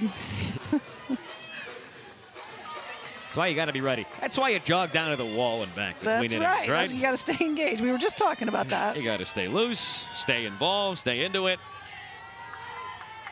Vandegrift moves over to left. Ground ball right back to Brisky. We saw this just last inning. 2 pitches, 2 outs. Well, Missouri early in this game was doing such a good job at the plate of being patient and aggressive on pitches that they could hit. These last 2 innings, we've seen 2 pitches, 2 outs from the first 2 hitters. Missouri really has to go back to where they were at the beginning of this game. Take some pitches, make sure they're getting their pitch, and really trying to put this barrel on the ball. It's been a rough series for the Missouri leadoff hitter. Addie Waits 0 for 2 today, 0 for 8 against Bama. Freshman from Lee Summit, Missouri.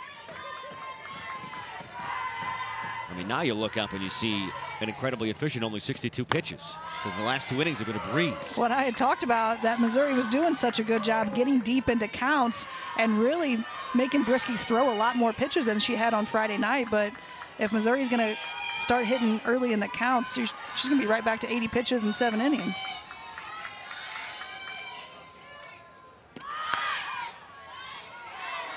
Called strike.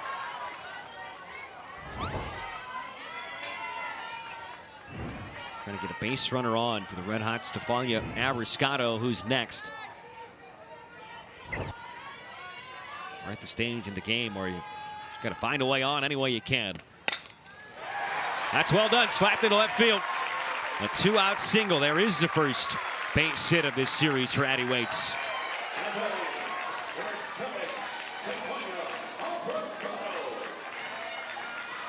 There you go, trying to rev up a rally. Addie Waits has struggled this series.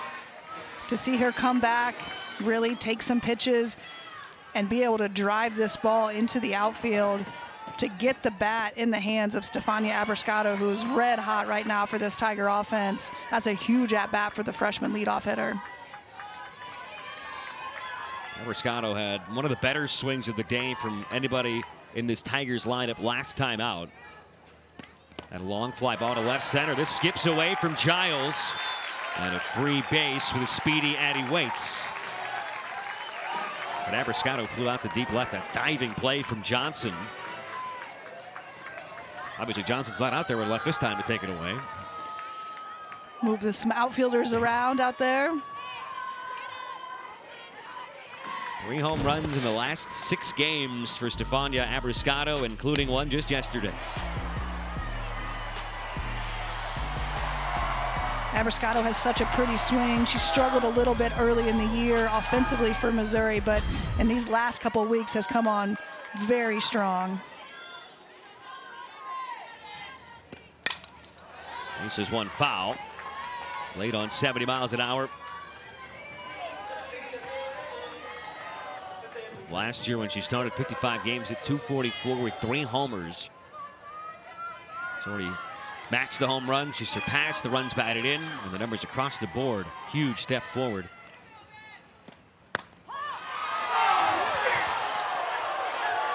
And that felt like an expansive zone for the first time in a long time. This Missouri crowd not happy with the strike zone. That ball is in the other batter's box. That is a tough strike call for Abbruscato. And there were multiple things you could have done there. You could have gone back to the well outside thinking she's going to swing if you put it there, or run it back all the way in knowing there's no way she can get to it. That sets you up for success when you get a call like that in the circle. When I think what this Tiger lineup needs to do is start taking a few more pitches, even with that bad strike call there. Really, this strike zone has been all over the place today. There's been a lot of pitches that could be called strikes that haven't been, and Alabama has really taken advantage of that. They've had a lot more walks this game than they had the previous games. So Missouri's really got to do a better job of going back to what they were in the first part of this game and taking a few more pitches. The 2-2. No question about this one. The strike zone, I think you want to be consistent more so than anything else. I don't think that's been the case. Both teams have absolutely had their gripes from Friday on. Probably Alabama more so. Payoff pitch, fouled back. They'll do it again. Well, this is quite the battle. Critical juncture, bottom 5, 2-run game, tying run at the plate. One of the hottest bats in the lineup in the midst of a power surge.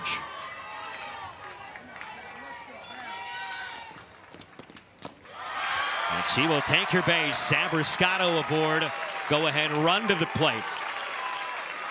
And now you bring up Sydney Forrester, who's the team leader in homers. That's a really good at-bat by Stefania Abbruscato. She's seen the ball really well, so she wants to swing the bat. To be able to foul off a couple of tough pitches and get the walk, that's a huge at-bat for her.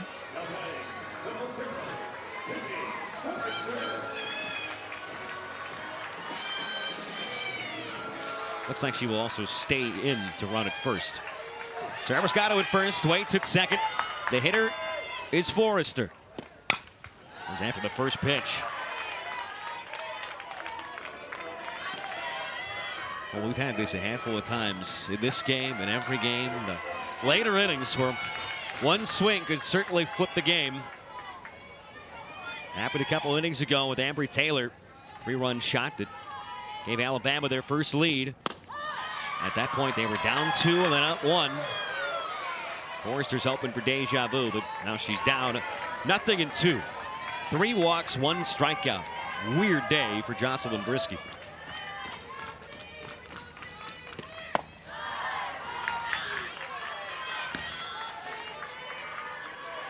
The control hasn't been her normal pinpoint self.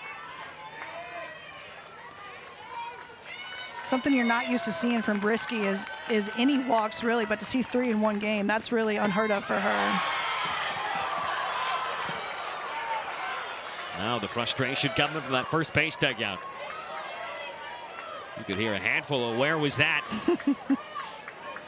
Both teams have had their gripes with the strike zone, not just today, but really the entire weekend. Consistency hasn't really been there.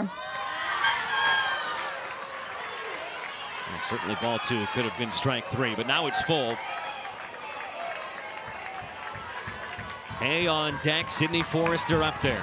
Can we see another freshman home run maybe, or does Briskey get through the traffic jam?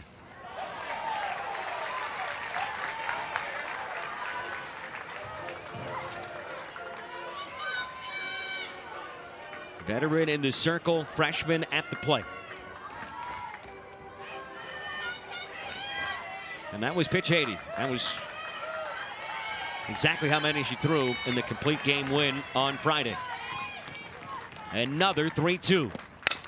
And a ground ball up the middle. Diving stop. They get the out at second. Oh, what a play from Saylin Hawkins.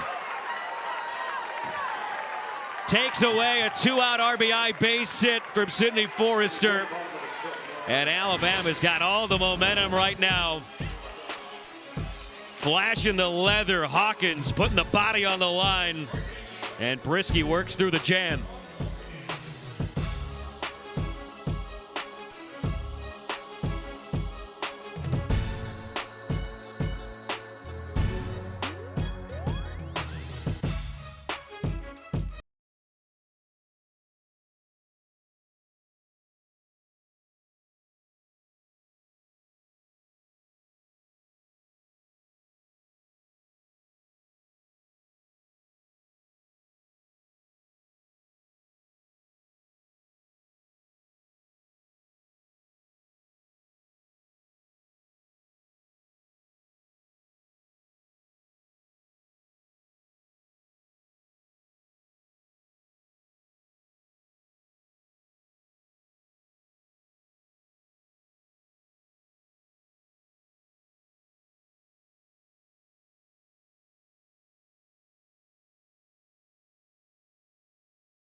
Alabama's got all the life right now, though. Saylin Hawkins, who hasn't had the best series offensively, but that's what you can see with terrific defensive shortstops. Still making their presence felt.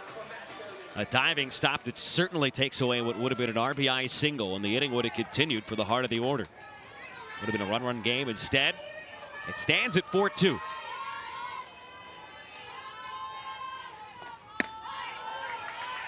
We haven't seen really either infield have to make too many tough plays today on ground balls. That was by far the hardest.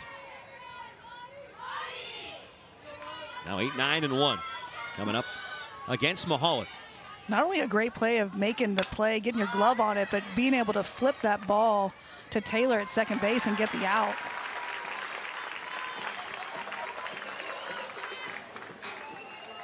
It would have scored. Waits from second. Would have been Abbruscato and Forrester on for the cleanup spot, and Abby Hay.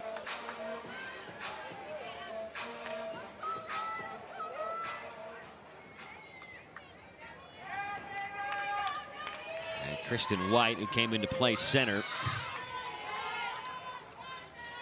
will now have her first at bat.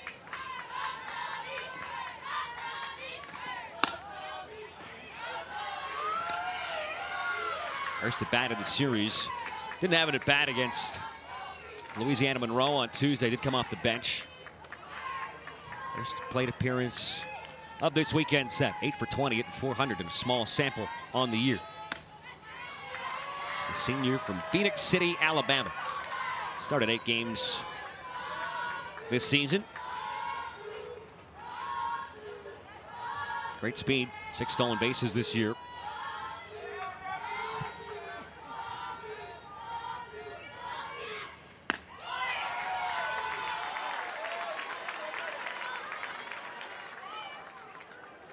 Kristen White, a player who, talk about veterans who have different roles because of the great youth on the team. Started 34 games last year, 39 as a sophomore, 43 as a freshman. Oops, this one foul beyond the third base bag. Hit over 300 each of the last 2 years. Stole 16 bags in 2025. You mentioned she's having to be more of a role player, and when we talked to Coach Murphy, he talked about the legacy that these seniors are leaving with this Alabama team by being unselfish, by knowing that your role is changing and still being supportive of those younger classmen coming in and being able to take the spots. That's how you build a program, and that's how you leave your legacy with a program like Alabama. Off the mid of Waits, and the speed of Kristen White is aboard. I mean, in her career, she's had 313 at bats. She's hitting 311. Well, what a luxury. And you have a veteran, obviously, too, coming off the bench.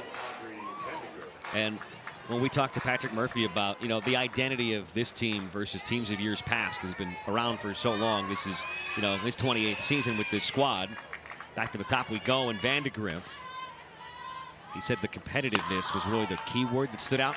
But then he kept talking about the team, and it was something you actually brought up. Hey, it sounds like this group, while they are uber competitive, is very selfless, and that's exactly how he would describe this team. Yeah, just knowing that they're still, the upperclassmen, these seniors that had to change their role this year for all of these freshmen that came in and were immediate contributors, that just speaks to how unselfish they are and really just cheering everyone on and not necessarily worrying about yourself, but worrying about the team first. So 2 down now for Brooke Wells. It says a lot, especially when you're a staple in the lineup just about every day, a 3-year starter. In today's modern landscape, when you've got young studs coming in and chomping at the bit behind you. Staying with the program, different role, but still having a ton of success in that role. I mean, she was hitting 400 coming into that at bat. Not to mention the stolen bases and the defense she gives you in center. Really great defensive outfielder, but she has so much speed that you can put her on the base paths, knowing that you can steal bases. That changes how you approach at the plate. You can do some hit and runs. And that's an interesting spot here, because maybe you can be aggressive because you're up by 2 or into the late innings. Just stole a base off Abbruscato last inning, but you don't want to take the bat out of the hands of someone like Brooke Wells. And she's got a 2-0 count. You have the heart of the lineup coming up for Alabama right now, this 2-3-4 spot. I love Brooke Wells' stance because she is locked and loaded. It's a big crouch. Hitting .438 with 11 bombs. She's just ready to unload and explode. Calls that one foul. She was the SEC Player of the Week back on March 10th. More home runs than she had last year as a freshman at Houston. And this is a matchup of 2 teammates from last year. Mahalik and Wells. Not a matchup we expected to see, but one we're getting in the 6th inning. Runner goes. It's time to throw. In time and out is Kristen White. Oh, a fired up Mahalik. And a rifle of a throw from Abbruscato. And maybe Missouri's defense can give them some momentum. So stick around. The call on the field is out. Alabama has challenged the play at second base.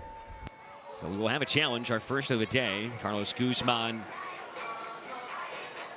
announces that. This was a heck of a throw. It actually looked like Abrascato took a little bit of time to get rid of the softball, but I mean, this was a hose. It was a great throw. The ball definitely beats White there at second base. I just don't know if the tag that got there in time.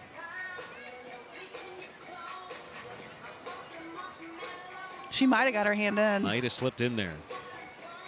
Throw from the knees. And that initial bounce of the glove is on the dirt. That's one where if you keep the glove on, you're certainly going to get the out call, but the glove came off, and certainly that first look might have been safe.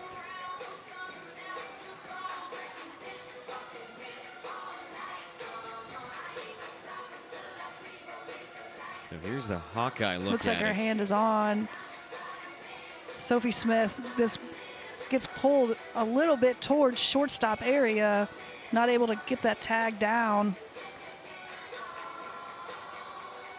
I think they're going to overturn it.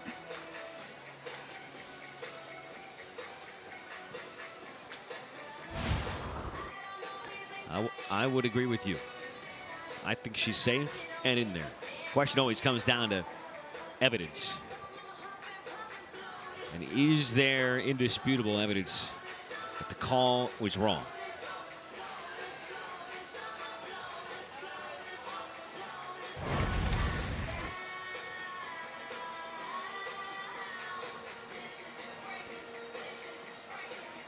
And then is the glove still on there when the oven mitt pops off? Well, that's a good question You could be also. That looking at might it. be what they're looking at right now. There's a couple different things to keep in mind here. I don't know if the glove is on her. I don't think it was.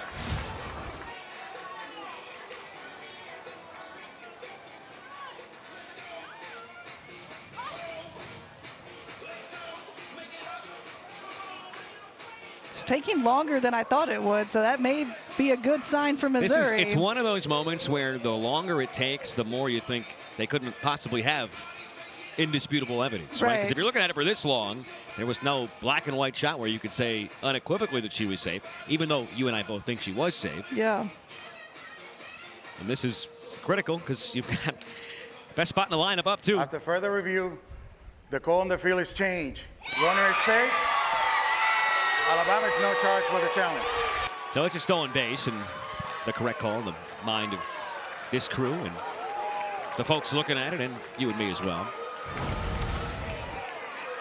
I do think they were looking to see if that tag stays on her when she comes off the bag. I'm not sure the glove is on her when her hand pops off.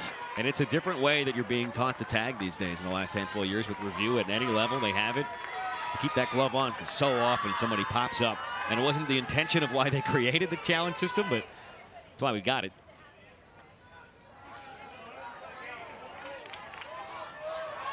So it's a stolen base for Kristen White after they did rule her ground ball to be an infield single. So her 8th stolen base, only been caught once. 3-2 to Wells, and it is strike 3. Pulled the string, and Mahalik, as fired up as you can be. She K's her former teammate. And with 6 outs to work with, it'll be Abby Carr to lead things off. She's homered twice in this series, both off of Brisky, who's coming right back out there for Alabama.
4-2 ball game. 6 outs to work with. Hay, Carr, Smith coming up. 4, 5, and 6. Such a dramatic game we've had with the emotions swinging both ways. I mean, the bottom of the 5th inning ended on a stellar defensive play. Maybe the play of the series in terms of the magnitude. From Saywin Hawkins at short to take a run away and end the inning. Then you get an emphatic out call and a caught stealing, overturned, only to come back and get the strikeout. And Riley Mahalik is just the Energizer Bunny out there for the Tigers. She is bringing the energy in the circle. Just what Missouri needed, just to change that around a little bit. My back hurts just watching the way she was demonstrably reacting after that K. 1-1 to Abby Hay.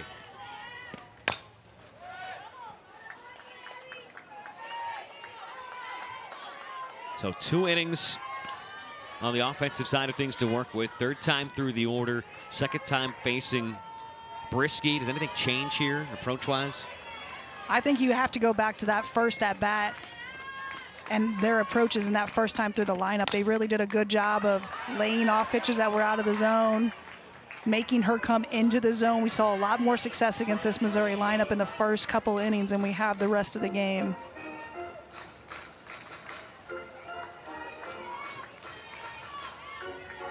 Hay singled and scored back into 2nd. Struck out looking her last time up. That came all the way back in the 3rd. And swings and misses for strike 3 here. 2 Ks for Brieske all day long. They've both been via Abby Hay.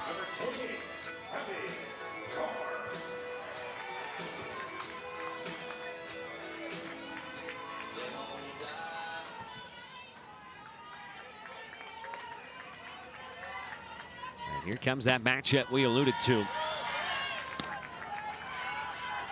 Abby Carr. 2-run shot in the 2nd gave Missouri a 2-0 lead.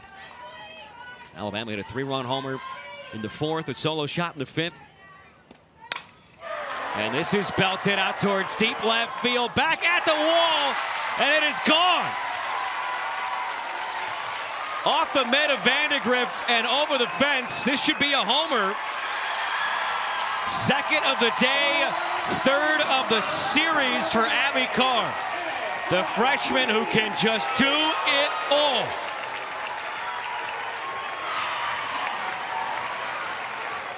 Abby Carr, so impressive as a freshman. And sometimes you just have a pitcher's number. And Abby Carr is maybe one of the only batters in the country right now that has Brieske's number. She's done such a great job at the plate. She has a lot of power, sits back and is able. This should be pretty easy in terms of the decision. All the ups are coming together. They're going to review this. The call on the field is a home run. Alabama is challenging the play of the play. This is one of those stages like we had late last night, where it's this late in the game. You already won a challenge. You still got 2 left. Why not? But this looked cut and dry. Hey, there's wind-aided home runs, and then there is the rare and occasional fielder-aided homer. And this is right off the mitt, glove, over the top of the fence, and then that is a home run, no doubt about it. See, Vandegrift turned the wrong way in her initial turn on that fly ball, then has to recover a little bit, doesn't get there in time. Kind of, her glove just pushes that ball right over the wall. After reviewing the play, it's a home run. Alabama is challenged with first challenge. And the difficulty, too. You know, White comes into center. Vandegrift moves to left field. That's not where she started the game. Probably makes this just a little bit more difficult, too, to read off the bat. She got spun around. She got spun around. She took, she went the wrong direction at first. And again, you see the ball differently off the bat when, depending on if you're in left field or in center field. And Vandegrift has been in center field this entire series, so to switch over, just made that one step off, and that was a big difference maker. That ball was probably going to get down, I think, regardless, but for her to hit it off the glove and go for a home run, that's a game changer. I could have broke 3 different ways because she turned left and turned right. If she initially turned right, could have been an out. Obviously, it could have been a double, and the result in reality was a home run. Well, Abby Carr had to be told it was a home run. She was stopped at second there, and then everyone was screaming at her that it was a home run. Well, give Alabama some credit because they just kept on going with the play. I mean, worst case scenario there is they change it to a home run, and that's what happened after Carr initially stopped at second. But back to a one-run game, and the trend continues. Every run has been scored via a home run off the bat of a freshman. Just another afternoon in the SEC. That is a crazy stat. Big punch out, second of the inning for Jocelyn Brisky as she mows right through Sophie Smith.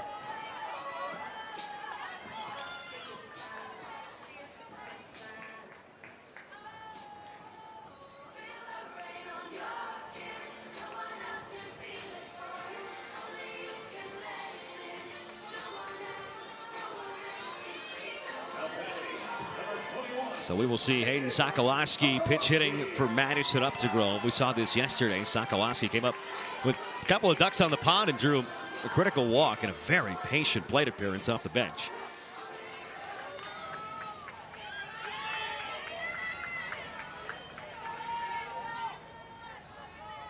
Three for 23 on the season.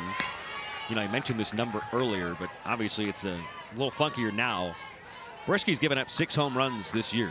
3 of them this weekend via Abby Carr. She's not going to want her to see her come back someone's up in the gonna lineup. start piecing together some stats of, you know, Brisky versus everybody in D1, and then versus Abby Carr. Right.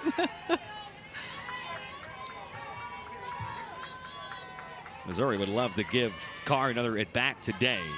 Trailing by 1 in the 6th. Late on 70 miles an hour. 1-2 the count here to Sokolowski.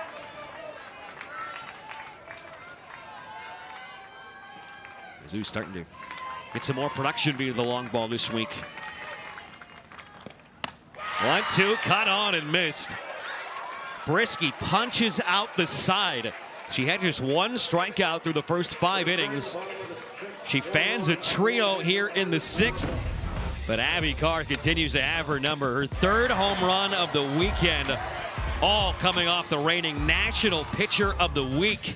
We go to the 7th here at Como.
What a game we've had. What a weekend we've had, really. In total, Crimson Tide up by 1, 4-3 our score. Big 3-run home run coming from Ambry Taylor when the Tide trailed by 2. Brisky's been solid again as she looks for her 12th win, her 12 starts. Abby Carr, it's basically been Abby Carr versus Alabama today. She's got 2 home runs, 3 runs scored, and now she's going to try to keep the deficit at 1 in the circle. Abby Carr comes in relief for the Tigers in the circle. We haven't seen her get a start yet, but she does such a good job of complementing the other Missouri pitchers. She has a really good changeup that throws off hitters in the box, keeps them off balance. She uses it all the time in any count, has a lot of confidence in that pitch. It is the third time Alabama will see her this weekend. She went 3 up, 3 down in the 7th on Friday. She didn't face Papillo, who ended that inning on deck. Papillo did face her twice yesterday, though. Went 0 for 2. So she'll have to get through 3, 4, and 5.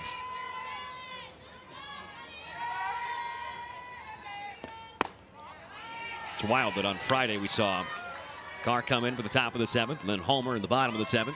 Today she comes in after homering in the bottom of the 6th. She's out there in the circle of the 7th. They lean on this freshman a ton.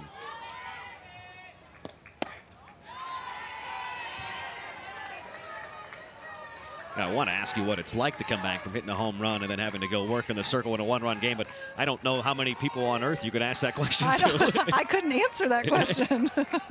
I do think that is what makes Abby Carr so unique, and you don't see that type of demeanor from a freshman often. She doesn't get too high, doesn't get too low. Even on the home runs we've seen her hit, you maybe see a little bit of a smile, but you don't see a lot of passion and aggression out there. She just is so steady and so calm.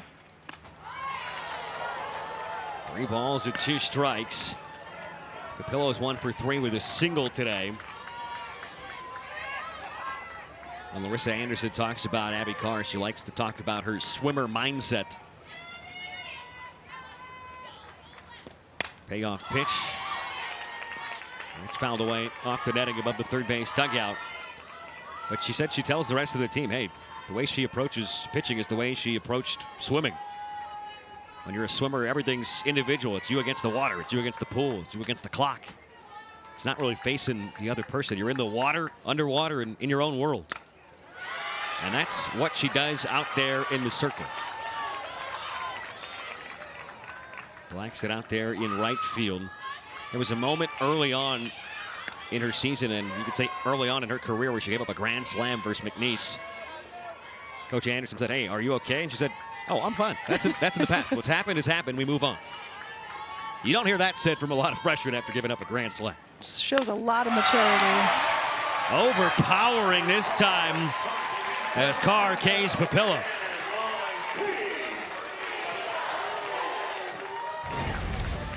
Abby Carr can have a lot of velocity, but her changeup just makes her 67, 68 look so much harder than it really is.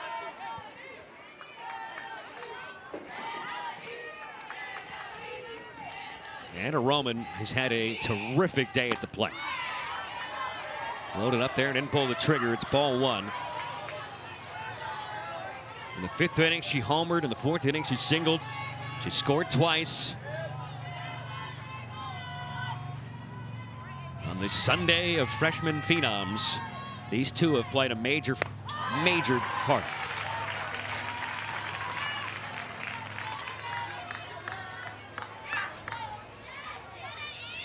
Sun's behind the clouds. It's cooled down a decent amount in the last couple minutes.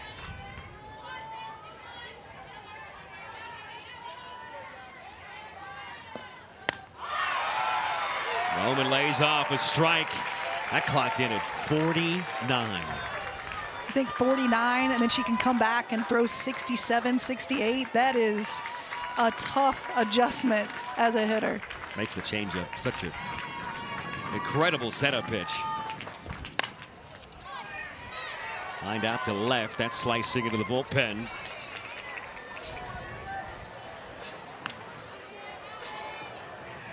Wind is picked up right in crunch time. 7th inning of a 1-run game.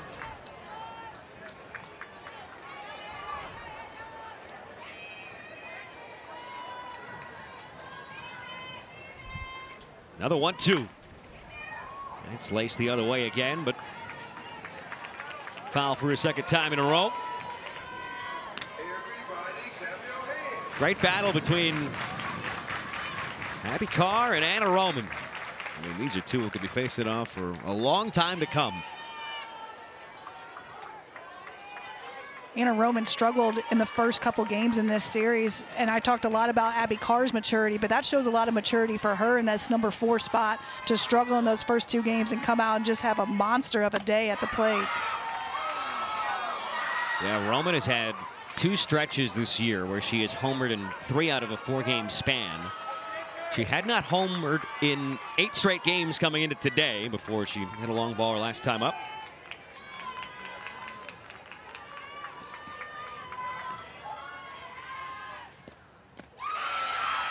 And able to lay off. It's full. What a plate appearance here, and what a battle. 15 pitches into this 7th inning, and this is still just the second hitter Abby Carr's faced.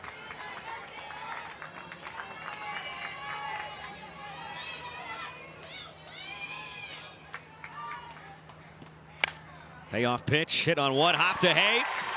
She'll take it herself, 2 away.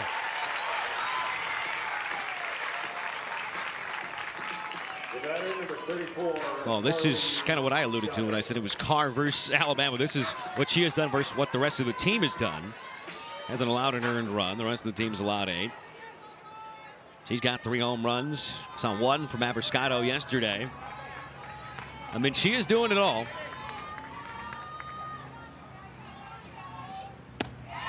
Marley Giles, last chance in the Bama 7th.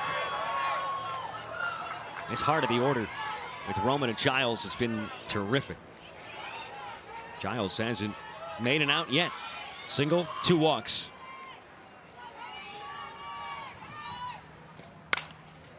That's rocketed into left field. Diving stop. That was almost quite the mishap in left field from Lenny Ramsey, who dove at a ball that she had no chance to get to. Hopped back up to her feet and just knocked it down. That could have been a very bad play out in left field by Ramsey. She does a great job making sure that ball stays in front of her, keeps it to a single.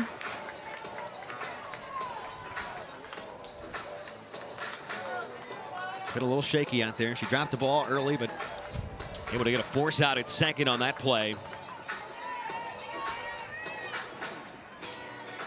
Left field's been a little rough out there today for both teams. Yeah, and it's certainly windier than it's been all game long by a wide margin. Ambry Taylor back up there. And this is when you got to be ready if you're out there in left field. Flew out to deep left last time after she hit a home run that direction. Back in the 4th inning. You mentioned the wind. Taylor's hit a lot of balls in the air that first inning, her first at bat. She had that sky-high fly ball. With the wind swirling like it is right now, that would make that play even tougher. As a team, they are 2 for 29 this weekend with runners on base.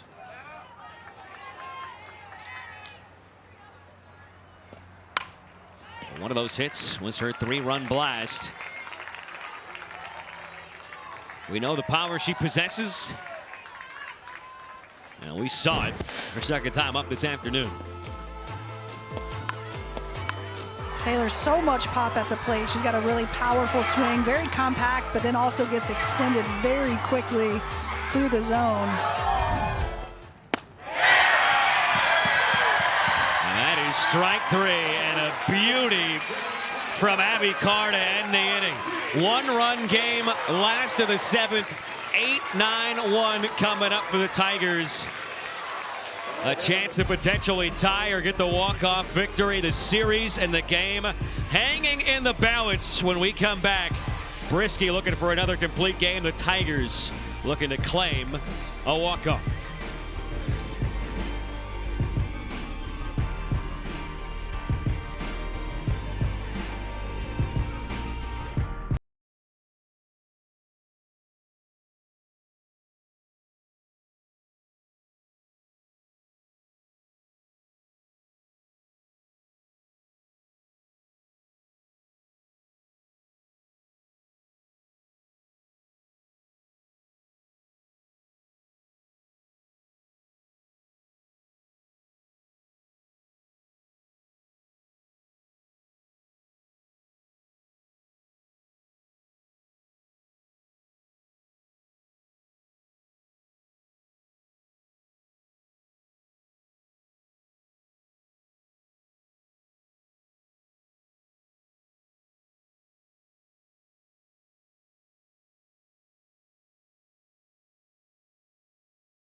4-3 game with 8-9-1.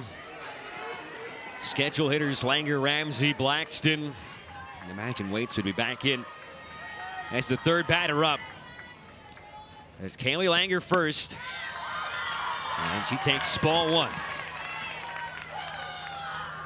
80-pitch complete game in the win on Friday for Brieske. A week and a couple of days ago, she went 99 pitches in a complete game win versus Arkansas. This time gets the strike. This next one will be pitch number 100. Abby Carr's two-run shot in the second and her solo shot in the sixth have accounted for all the Tigers' runs today. And the question Missouri fans are asking is, who else can step up against Jocelyn Brieske? Because it was really nobody on Friday outside of Carr, and the same you could say today.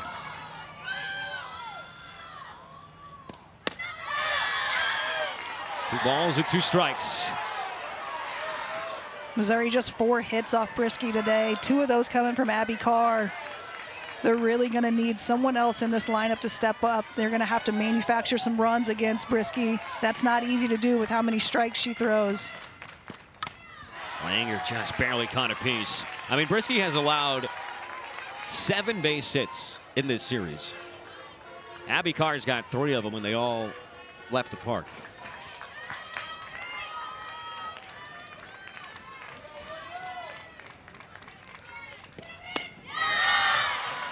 Check swing, and this will go full.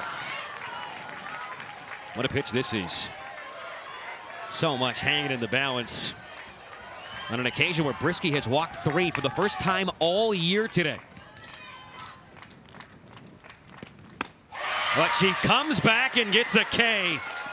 4 punch-outs in the last 5 batters for Brieske. This is a huge strikeout for Brieske, and what would have been ball 4, she runs this rise ball up in the hands right on Kaylee Langer. That's a tough pitch to lay off on a full count.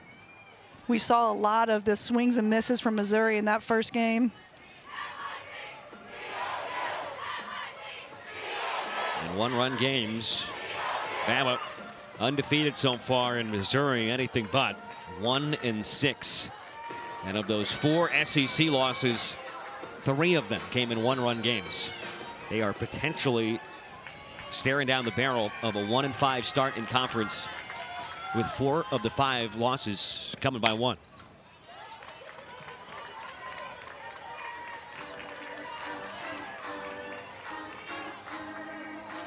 Did they build up enough confidence yesterday to mount a rally here this afternoon? Ramsey a walk and a ground ball right back to the pitcher.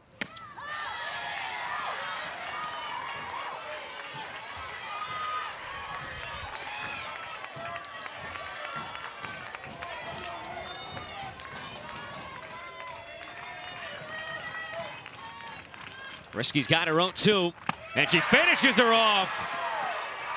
Oh, she is locked in and dominating right now. 4 straight swinging strikeouts.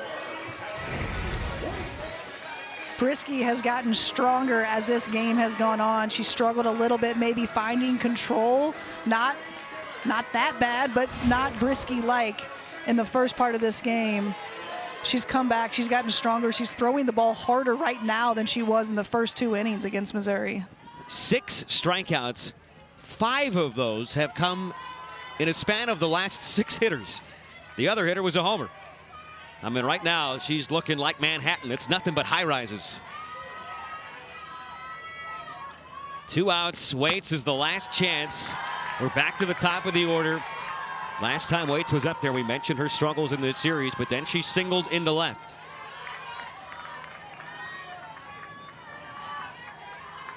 One home run for the freshman from right here in Missouri.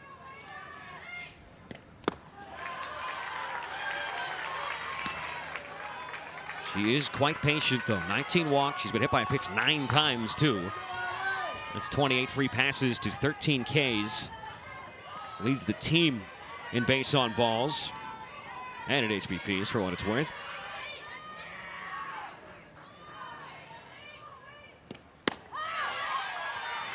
right back in the count is Jocelyn Briskey.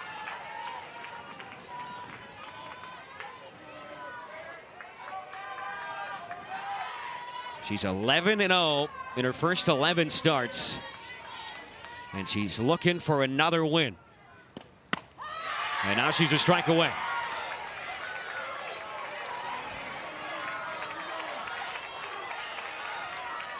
She's looked as good this inning as she's looked all weekend. Trying to sit down the side in order and lock down another series victory. Waite sends it in the air, left center field, and that is the ball game. The Crimson Tide take it 4-3. They win the series 2-1. And Jocelyn Briskey just enough down the stretch. 12 wins in her 12 starts.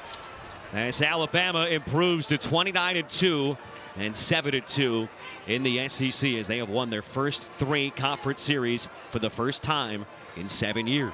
Such a great bounce back game for them after losing Saturday against Missouri. You never know how a young team like that's going to respond on the road. They did such a good job behind their veteran in the circle and Briskey. Put enough runs on the board. They were able to get the situational hits. This was a great game for Alabama to come back from. It'll be a tough one to swallow for Mizzou. They are 1-5 in the SEC, and 4 of those 5 losses have come from 1 run. 4-3 in the final. We appreciate you spending your Sunday afternoon with us. Nothing but thrillers all weekend long here at Como. Some freshman bombs from the Crimson Tide. Do enough? For Ashley Moore and our entire crew, I'm Max Thomas saying so long from mid-Missouri as Bama wins the game and the series.